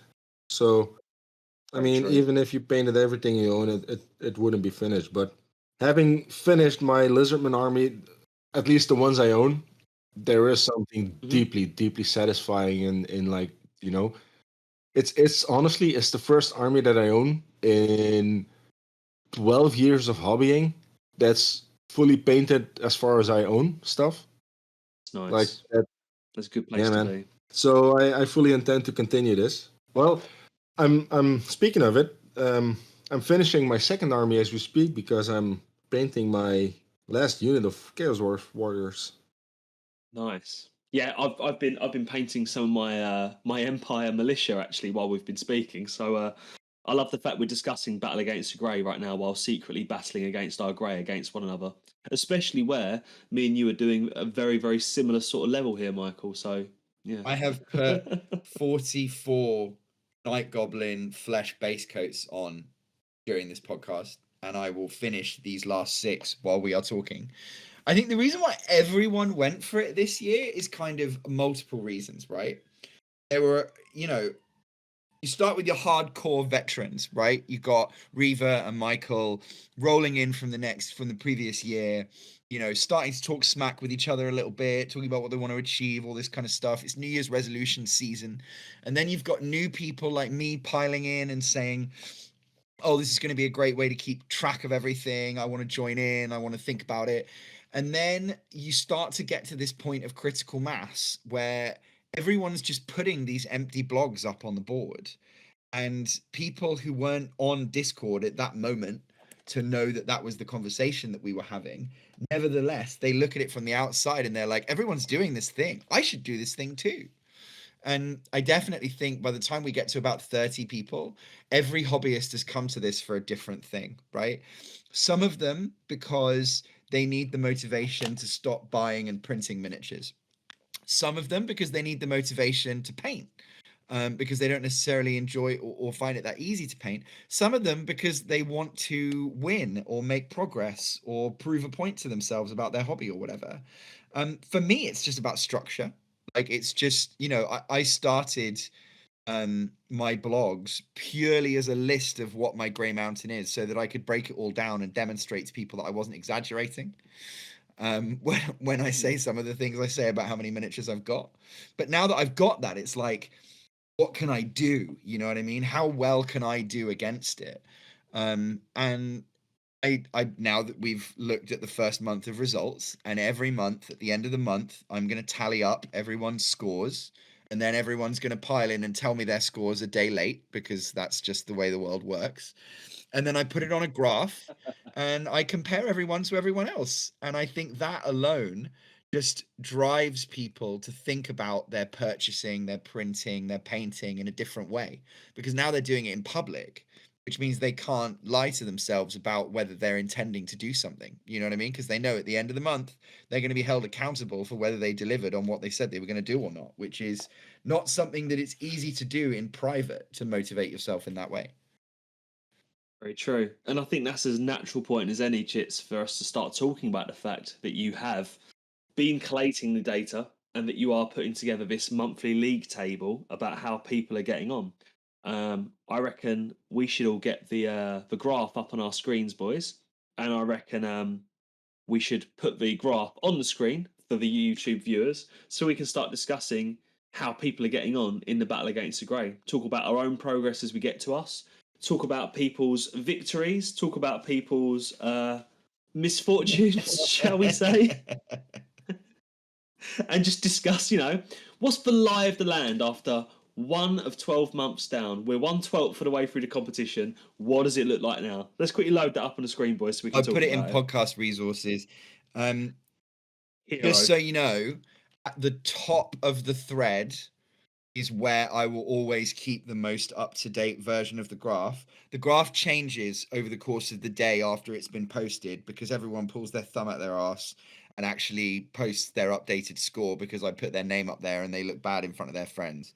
So just bear that in mind because every now and again, people, including at least one person on this call, will reply to the graph and then the graph in their post will be frozen in time at the moment they replied to it and the numbers are not updated as a result. So with that said, always look at the top of the thread for the league table. In future, I'm going to introduce new ways of measuring it. So I'm going to show painted and purchased as separate graphs. But this one just looks at net score right now, which is to say miniatures added to the pile, and then subtract miniatures painted, and then you end up with a score, which means, as everyone should see, you want to be in the bottom left-hand corner, bottom left good, top right bad. Now, ignore the horizontal axis. It's just not relevant. I've just spaced everyone's numbers out across this scatter plot, but the y-axis doesn't mean anything. This is purely an x-axis league table to demonstrate just how far ahead or behind certain people are. I mean, where do you guys want me to start? Do you want me to start down the bottom where you guys all are, having gotten pretty good scores? Because I feel like you should tell us a little bit about that. I mean, it's pretty clear. Everyone, if you're not on YouTube or if you're listening to this in the podcast, just to be clear, Reaver's in the lead right now with -40, followed up by Lake Tide, who is -34. And then Michael and Oxy are level pegging on -26. And then Camdrin Skymaster is -15. And those are what I consider to be this month's kind of winners, bluntly, because below that, I'll explain later. But Reaver, I guess if you just start us off, like what was your -40 made of? How did it happen? How did you get it done so quickly? How does it feel to be the winner? Feels great. Never expected it. Probably will not happen again, but I'll take the month one and you guys will all cower because I've been posting a host of very good memes in the various batchy threads. So I'll sit on it now. I don't expect to be here for long, but that was mostly due to having all 40 of those miniatures completely primed before December 31st. So that was a good bit of happenstance there. And Hobby Hangouts is really the only other answer to that question. We had a really good push of people through Batchy or otherwise just wanting to hang out in the month of January, whether that be hobby resolutions or just the Batchy Warriors. We had a lot of people just sitting and chatting, and I don't think there's any better time for me to get stuff painted. I mostly crank through Bloodborne miniatures in that, but there was included a few units of undead that I kind of mentioned earlier. A very large dragon to get Zod off my back and saying the skeletons are too easy. Yeah, and that's mostly it. A couple of random Tyranids to close out the month, which I'll agree with Michael.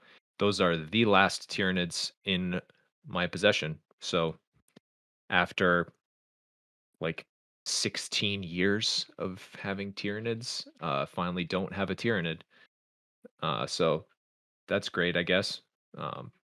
But yeah, that's pretty much it. There will be more Bloodborne in the future for sure, as everybody is thoroughly sick of hearing. Michael, we haven't heard nearly enough about your Skaven relative to Bloodborne, so um, I'm sure we'll be hearing more about rats in the future. But um, yeah, skeletons on the horizon. Unfortunately, the big horde of plastic skellies doesn't have bases yet, but there was a big push to get mold lines cleaned over Christmas break as well. So I bet those old plastics have some heavy mold lines, don't yeah, they? yeah, And on a rib cage, that's a bitch to remove.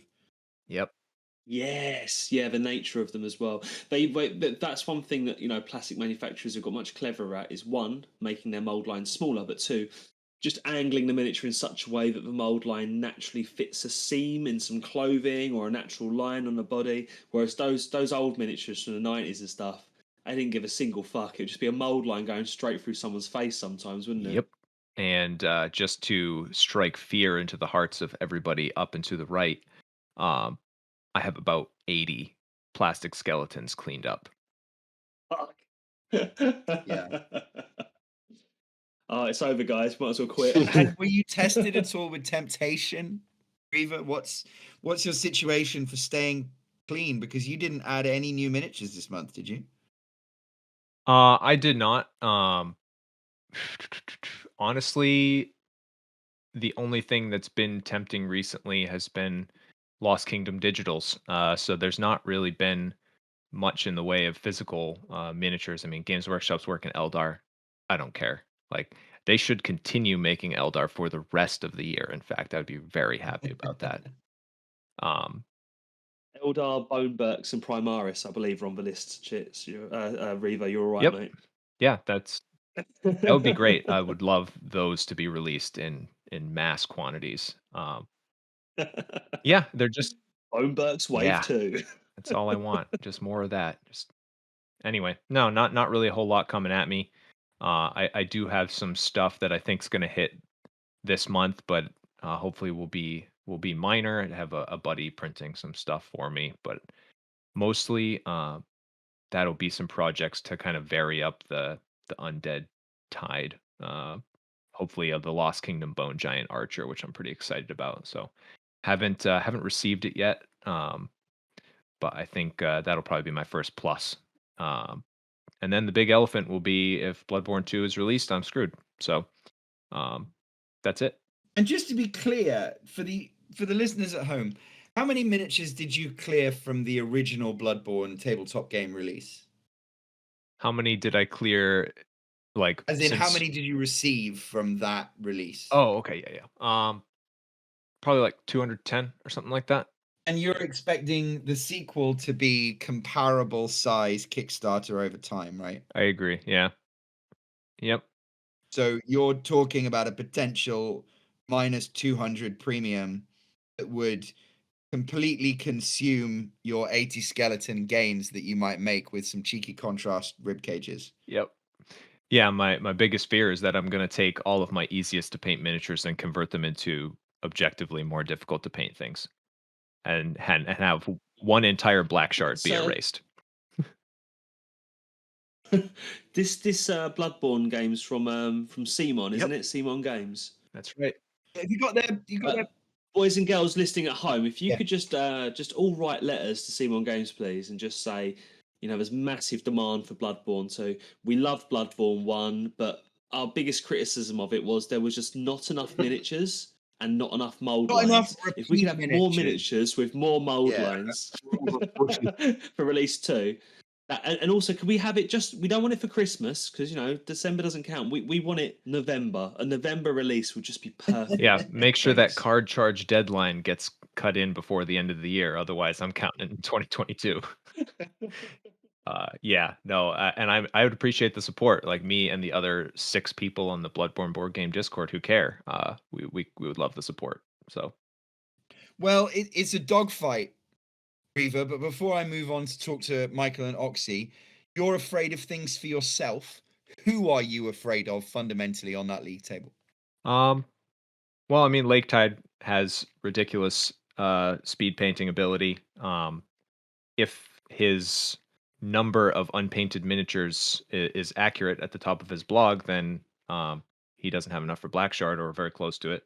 So that puts us at pretty much Michael, because I don't like the odds of skeletons versus contrast Skaven. I think that's dead even. True. Michael, I mean, that's a natural tie-in for you, mate. You are also listed third, and much respect to Lake Tide, whose speed painting skills are well renowned, but fundamentally it's almost a dead heat. There's only 6 miniatures between Lake Tide and Reaver at the end of this month.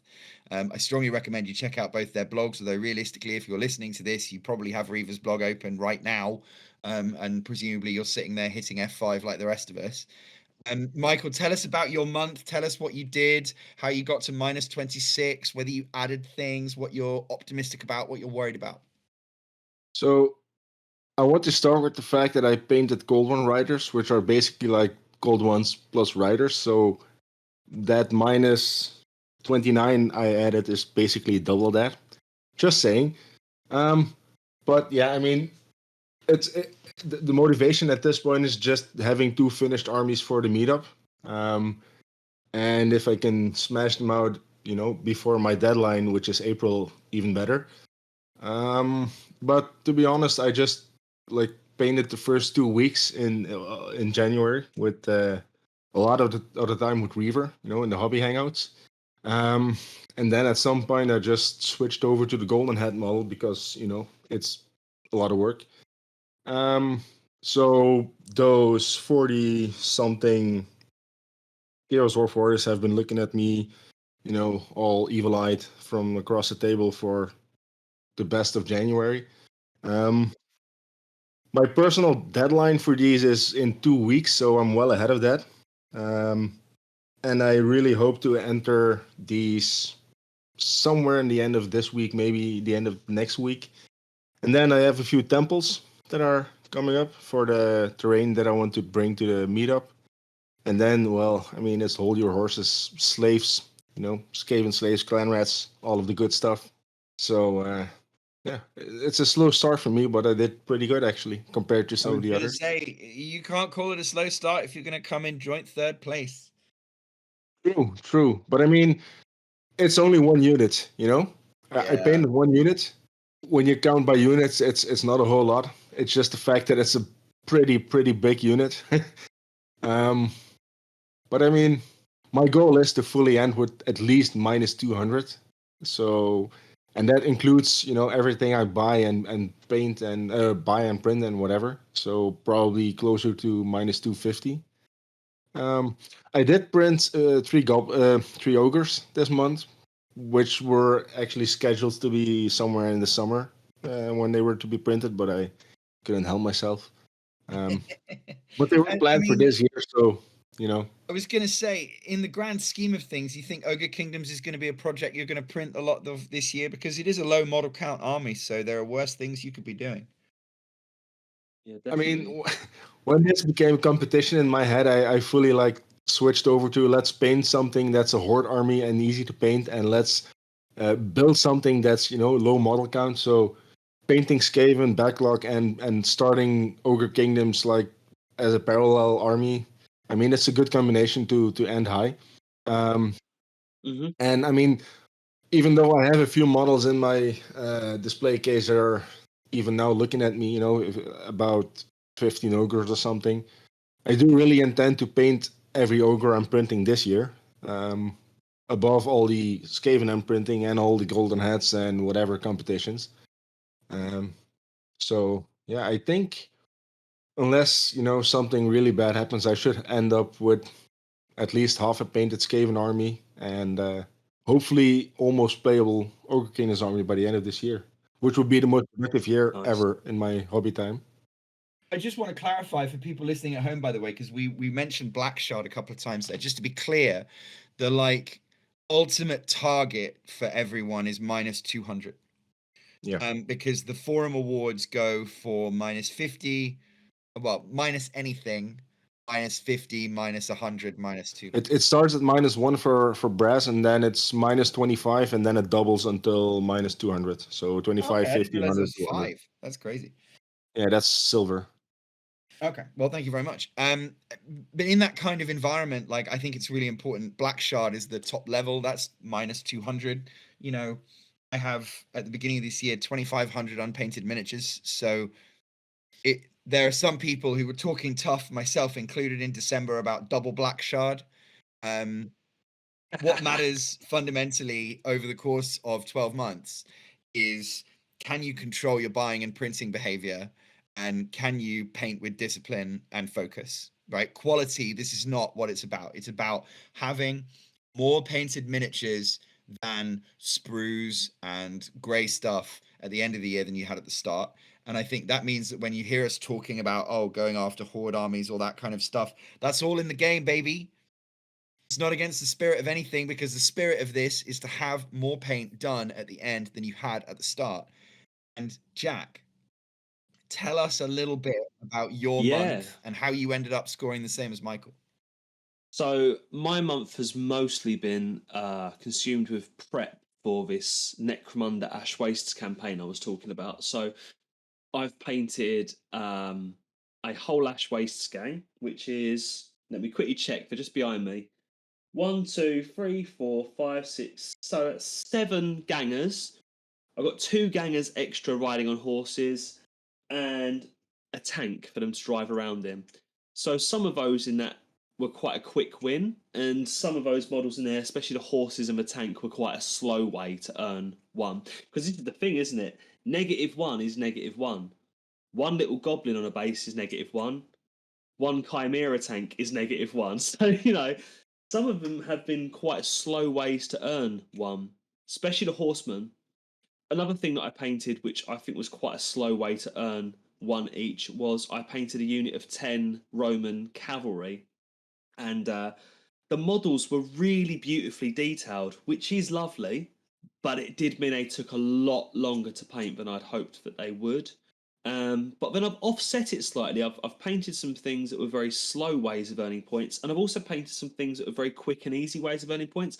I had some metal barricades from the original Necromunda box set from when it was re-released, um, which have just been sat in that box the whole time I've owned that game. And so it was just getting those out, spray painting them silver. I think they were already spray painted silver, and just attacking them with like texture paint and streaking grime and a bit of colour here and there. That was like one afternoon. It was a really quick way to earn some points. But it's been interesting for me because I struggle with focus in hobby. I struggle to paint the same army for 2 weeks running, and even this month of my Batgy, I've bounced around from project to project. But I've managed not to really purchase much at all.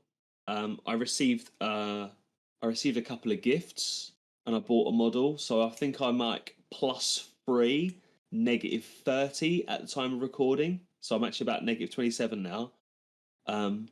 Once I finish these militia that are on my desk now, that'll be pushed down, obviously. But it's been good for me in that it's forced me to really think about every purchase. Every time I think about buying something, I'm thinking, are you going to buy that because you want to paint it now? If the answer's no, don't buy it. It's going to be there again when you want to buy it later.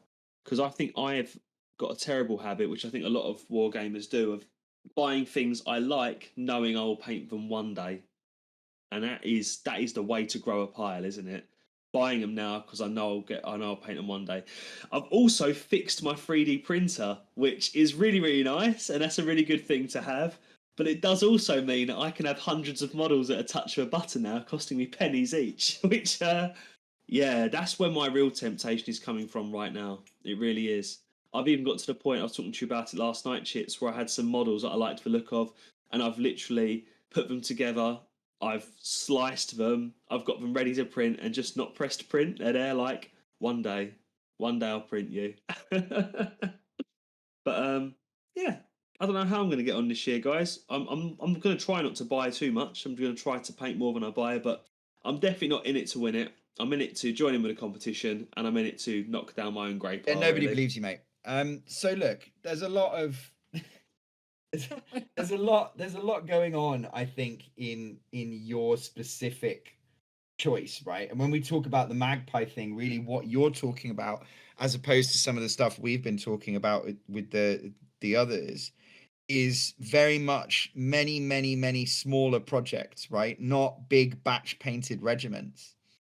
When you Yeah. look forward to the projects where you might score some profit, what are the ones that you think offer you the best hope over the course of the next year? Chaos Dwarfs is massive. I've got probably about 50-ish Chaos Dwarf warriors from various companies and stuff that are unpainted. So there's a negative 50 waiting to happen there. Imperial Romans, I've got 30 something. I always find more Romans. Every time I go up my loft, I find more Romans. But I've currently found 30 more Romans that need to be painted. So there's another negative 30 waiting to happen there. And there's the other project that I really want to get my teeth stuck into is my Slaneshi Chaos Warriors, because I picked up a lot of those early last year, and a lot of them didn't get painted. A lot of the old Realm of Chaos era Slanesh champions I want to do with like bright gold armor and stuff like that. And I have a lot of the contents. There was a box set that was released of Slanesh versus Dark Elf Snake Ladies, and I got just for Slanesh half of that. I've got basically the whole contents of that box as well upstairs to paint. Realistically, I have negative hundreds, but I could get through this year. I could do Black Shard 2-3 times if I don't buy anything Or print? or print anything. Yeah, and that's the big one, isn't it, mate? So I think, I think it's interesting hearing those stories from the people who are well into profit. I think if I could just, because obviously I had to dive into everyone's blogs and look at their scores and everything. So we've got about 30 entrants right now, but in reality they fall into 3 broad categories, right? The winners, the losers, and the fat middle. And by the fat middle, I mean everyone who's got a score between -5 and +5, because that is someone who's fundamentally treading water. They've done no huge amount of damage to themselves, but they've also made no huge headway.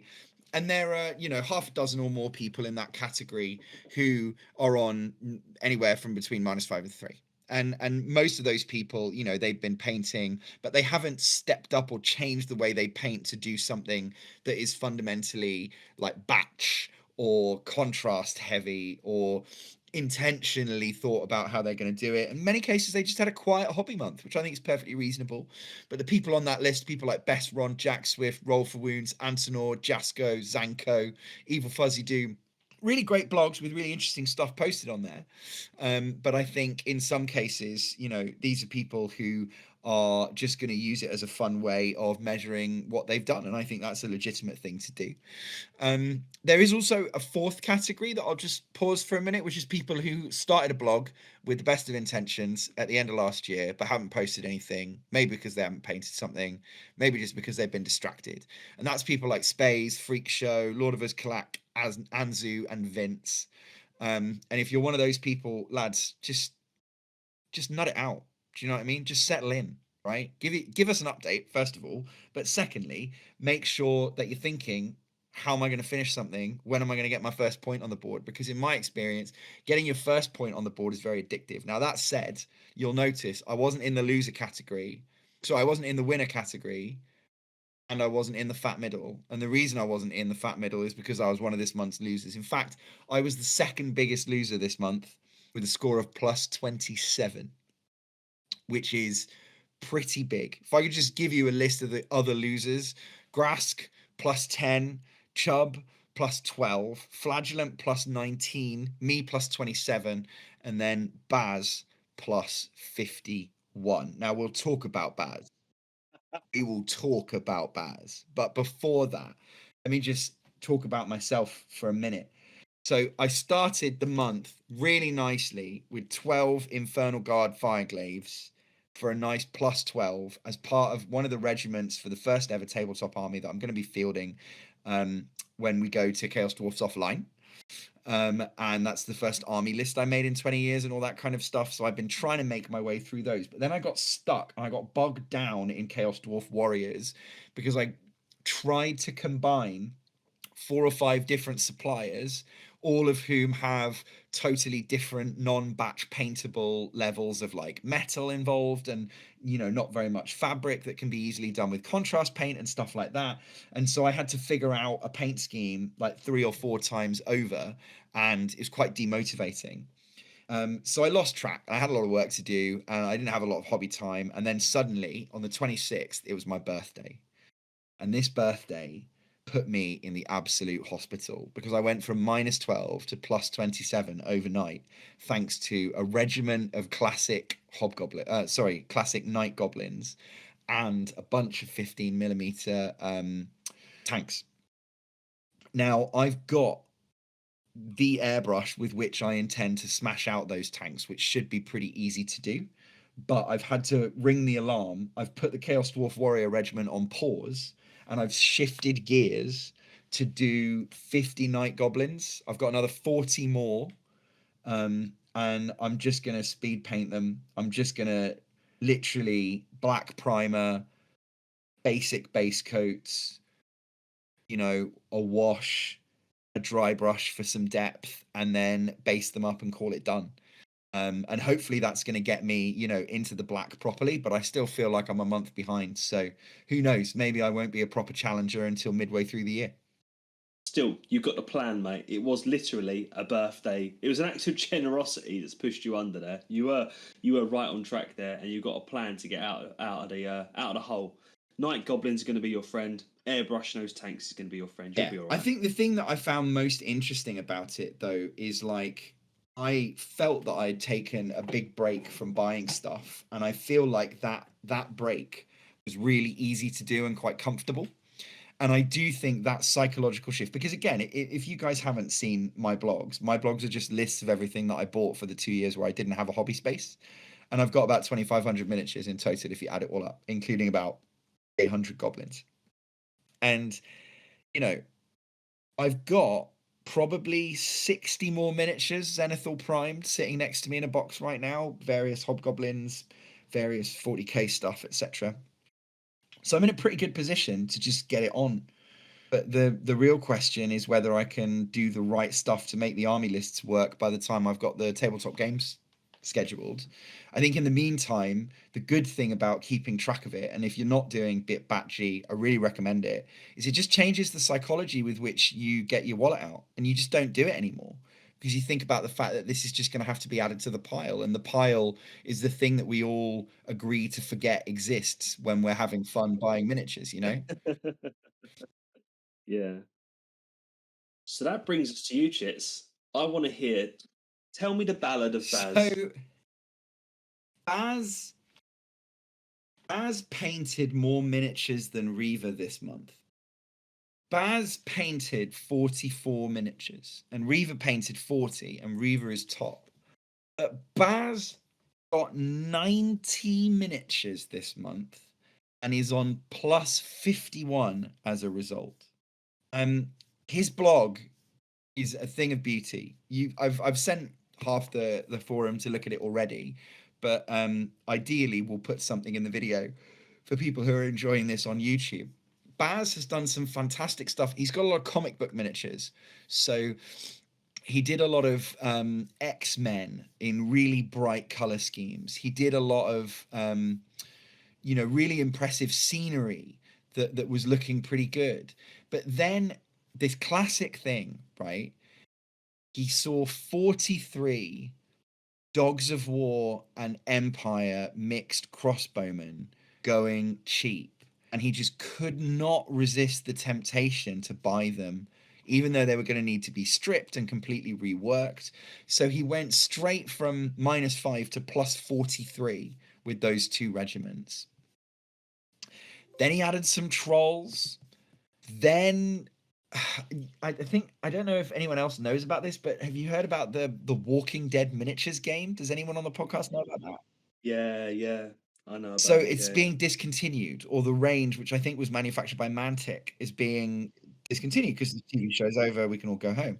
So he bought a clearance stash of that stuff, which took him up to 67. And then he just kept going.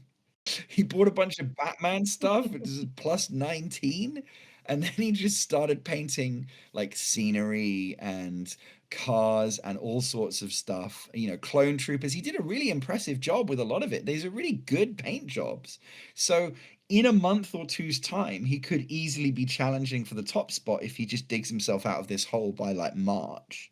But in the meantime, he's walked face first into a minefield and added 95 miniatures to his pile.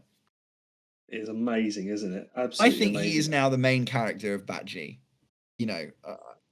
I know Reaver had his good month, but this man is capable of such highs and such lows. It's just blown everyone else out of the water. Maybe it's all just tactics, Maybe he just didn't have enough gray, and he just figured, I'm gonna go like very positive score in the first month, so everybody's like, what an idiot. And then, in the next few months, he's like, let's just prove everyone wrong and like end with minus 300 models or something. It's an interesting piece of psychology, right? When my birthday stuff hit this week, days after I got that stuff, I started opening boxes and assembling miniatures. It motivated me so I was like, I have to paint all of these tanks, which means I have to assemble all of these tanks as a matter of priority. And I sat there on conference calls for my stupid job, which is a great job, but does not require me to do much except dial into conference calls and talk to people. And I just sat there scraping mold lines and assembling gun carriages and turrets and tracks and whatnot right in front of me consistently. And it was just that fixation on the number that really motivated me in a way that I would have been a little bit too lazy to do otherwise. No, it's definitely good. It's definitely a good motivator in that respect, isn't it? Definitely.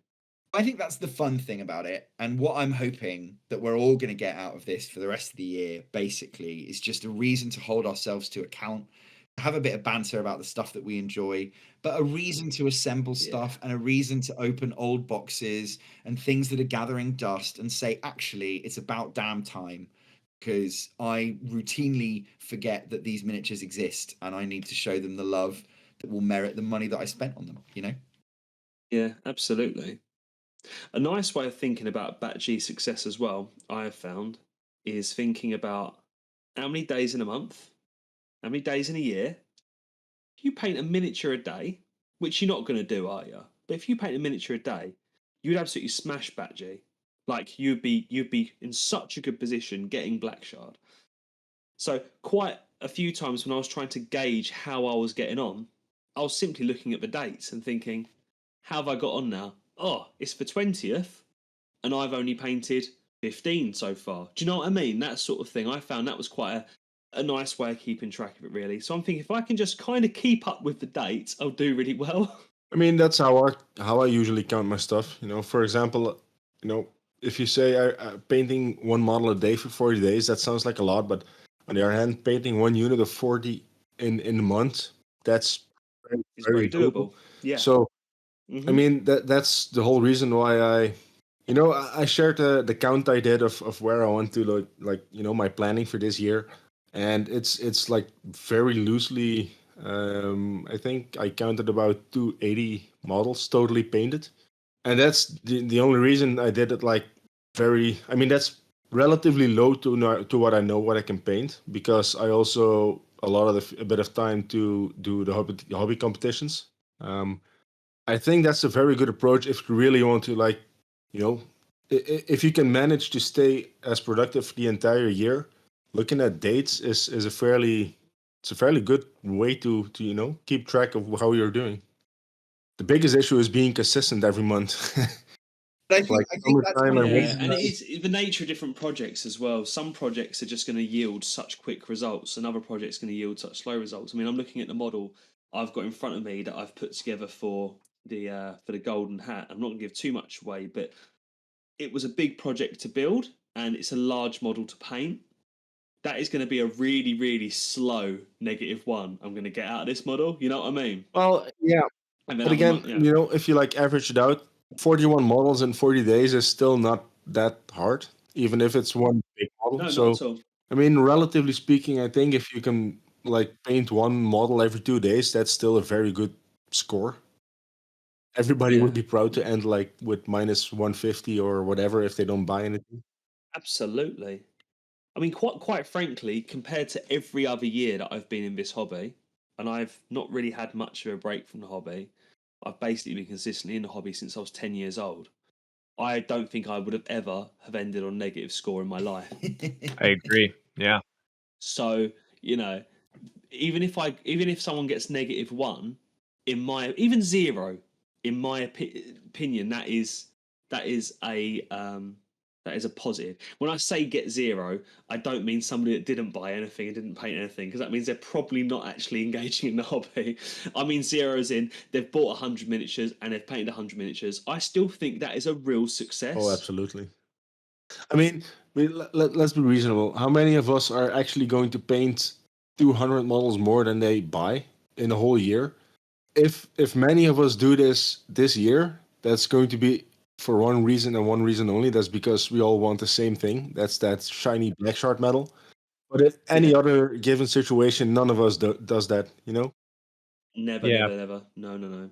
And it's going to be a funny one if we go into a battle against the Grey the year after, right? So let's say you get -200. Well done, you. The year after, it's going to be harder for you to get -200 because you'll have less models in your grey pile to pick. There might be ones you're not even that bothered about painting or not that into anymore and stuff. The more you do this, the harder it would be to get a good negative score on. Yeah. I mean, speak for yourself, mate. Oh, yours can go for years. Yeah, yours can go for years. To be fair, Chits, mine can probably go for years, but I know there's crap in there that I never want to paint. I hear you. And that really is the universe telling me to sell stuff, isn't it? But as I've discussed before, after I sold a load of miniatures once and had massive regret, I really struggle with selling models now. I hear you. I think, you know, when you get down to it, though, like what we're looking at across this whole year is just a reason to hold ourselves to account and to not say yes to the cheap rush of adding something to the pile. Because I think the truth is that does bring a lot of joy in the hobby. Novelty is fun, and buying stuff does release endorphins and all this kind of shit. But it's that sense of long-term accomplishment that we're swapping it out for, and that can only be a healthy impulse, right? If we do it together and it takes, you know, having the numbers up in front of your friends to motivate you, then that's not illegitimate, right? That's a perfectly good reason to do things the way they are. But for me, you know, it's going to result in me having something to play tabletop games with, which would be the first time in a long time. And if I didn't have something to hold me to account to it every month, I would never have the armies with which to make choices when I'm building lists, or have any lists with which to make decisions about what I want to paint and work on next. I mean, and there's nothing sadder than seeing someone who's been in the hobby for years, like, you know, having huge collections of beautiful models that are like maybe 5% or less painted, like selling it all off because, you know, they'll never finish it in their lifetime. I mean, yeah, I know. Yeah, you see ones that are still new in their box, and it's like, no, set them free. They want to go and fight. I mean, there's this one particular situation that remained in my memory for a long time, where this guy had like maybe 10,000 models. Like it was an insane collection. He posted like complete lists. It was like, you know, more than what you'd expect to see on the store. It was insane.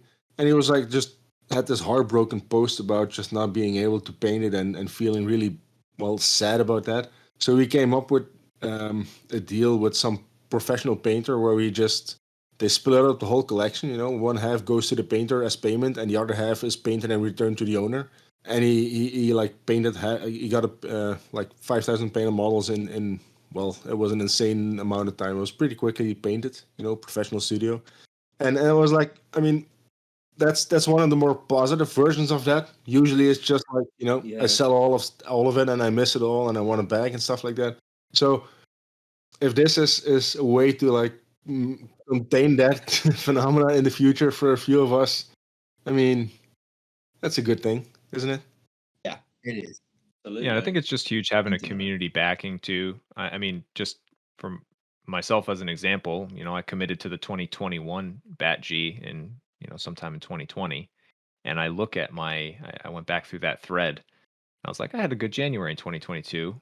Now let me look at 2021 when it was, you know, Michael and myself really just fighting ourselves at that point, right?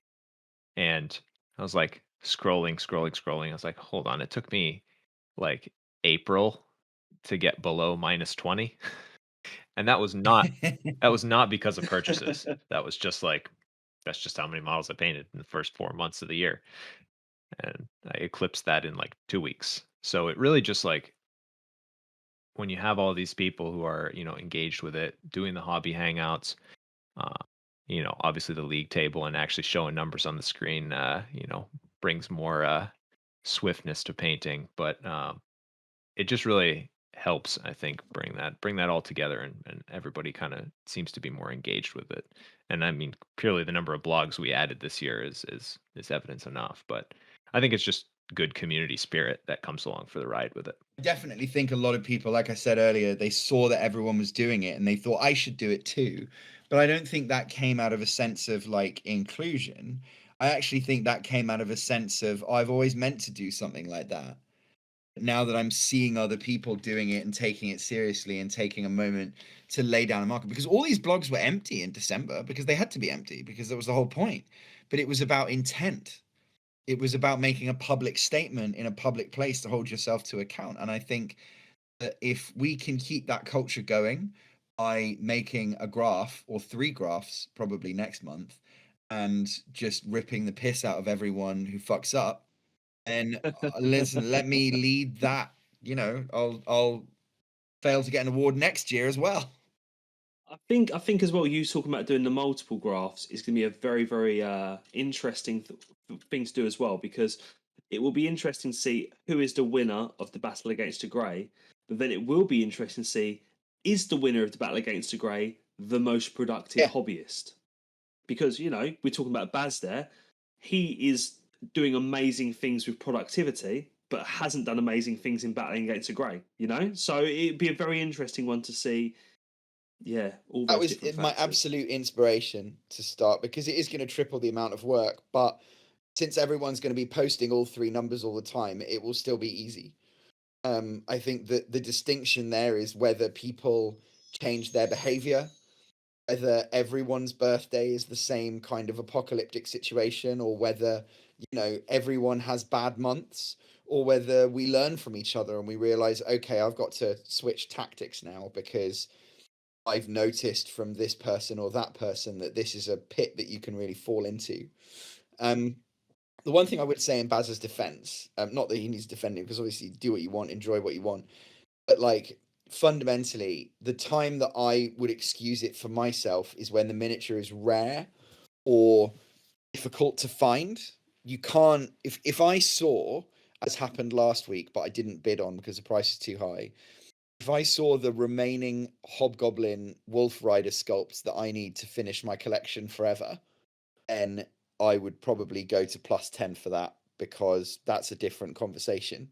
But the question is whether you're still allowing yourself to just generally browse websites and generally go shopping and all that kind of stuff.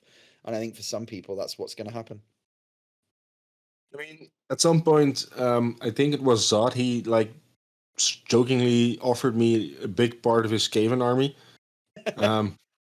and I mean, even though I really want to earn Black Shard, if for some reason at the end of the year I've painted 300 models, but I've ended at -1 or even +50, I mean, I'm not going to be sad, because that means I also got a whole new, collection of games to play with.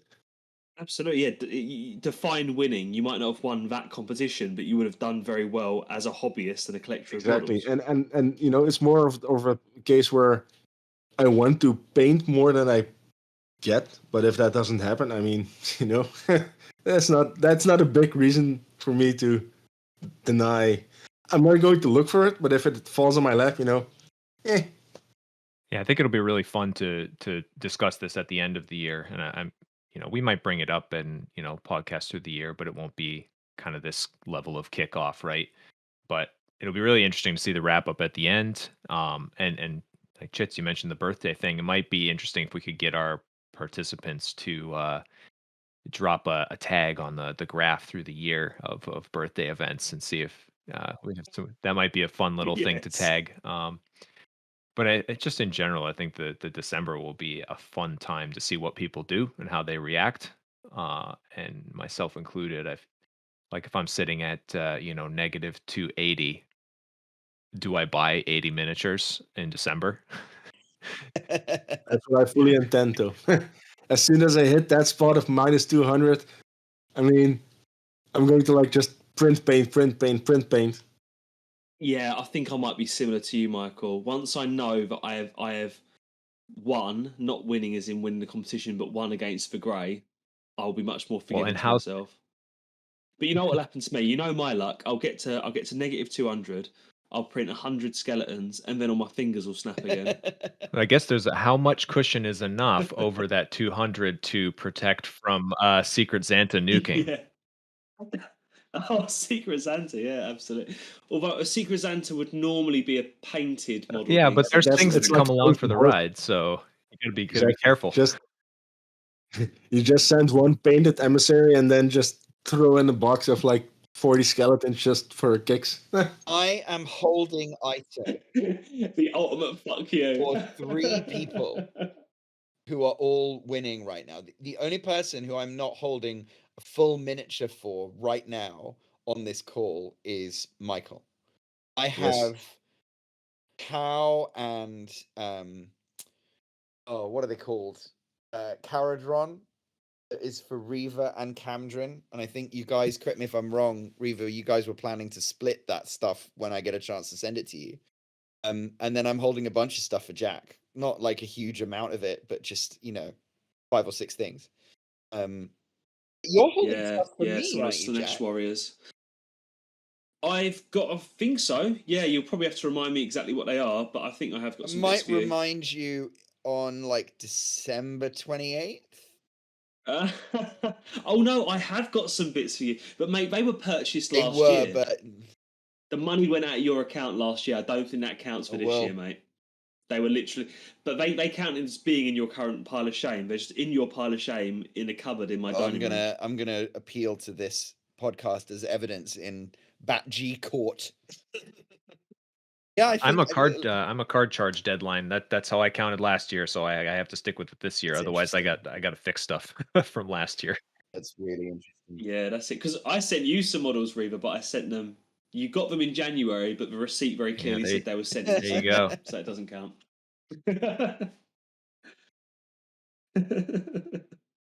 Funny little technicalities we can get ourselves all. Yeah, to be fair, those are mostly. I This don't know shit if any of those will matters. ever live on an individual base, as they are. So No, that's it. The stuff I gave you is definitely like bits, wasn't it? Really? yeah, I mean that's one of the things. Like it's all like Chit said, intent earlier. I think it's all about intent. Like right now, I don't have intent to use those on single bases. If at some point I decide I want that to be a standalone model, then I'll probably just count it as a net zero, like an on and off. Even though technically it was just in the bits box for years.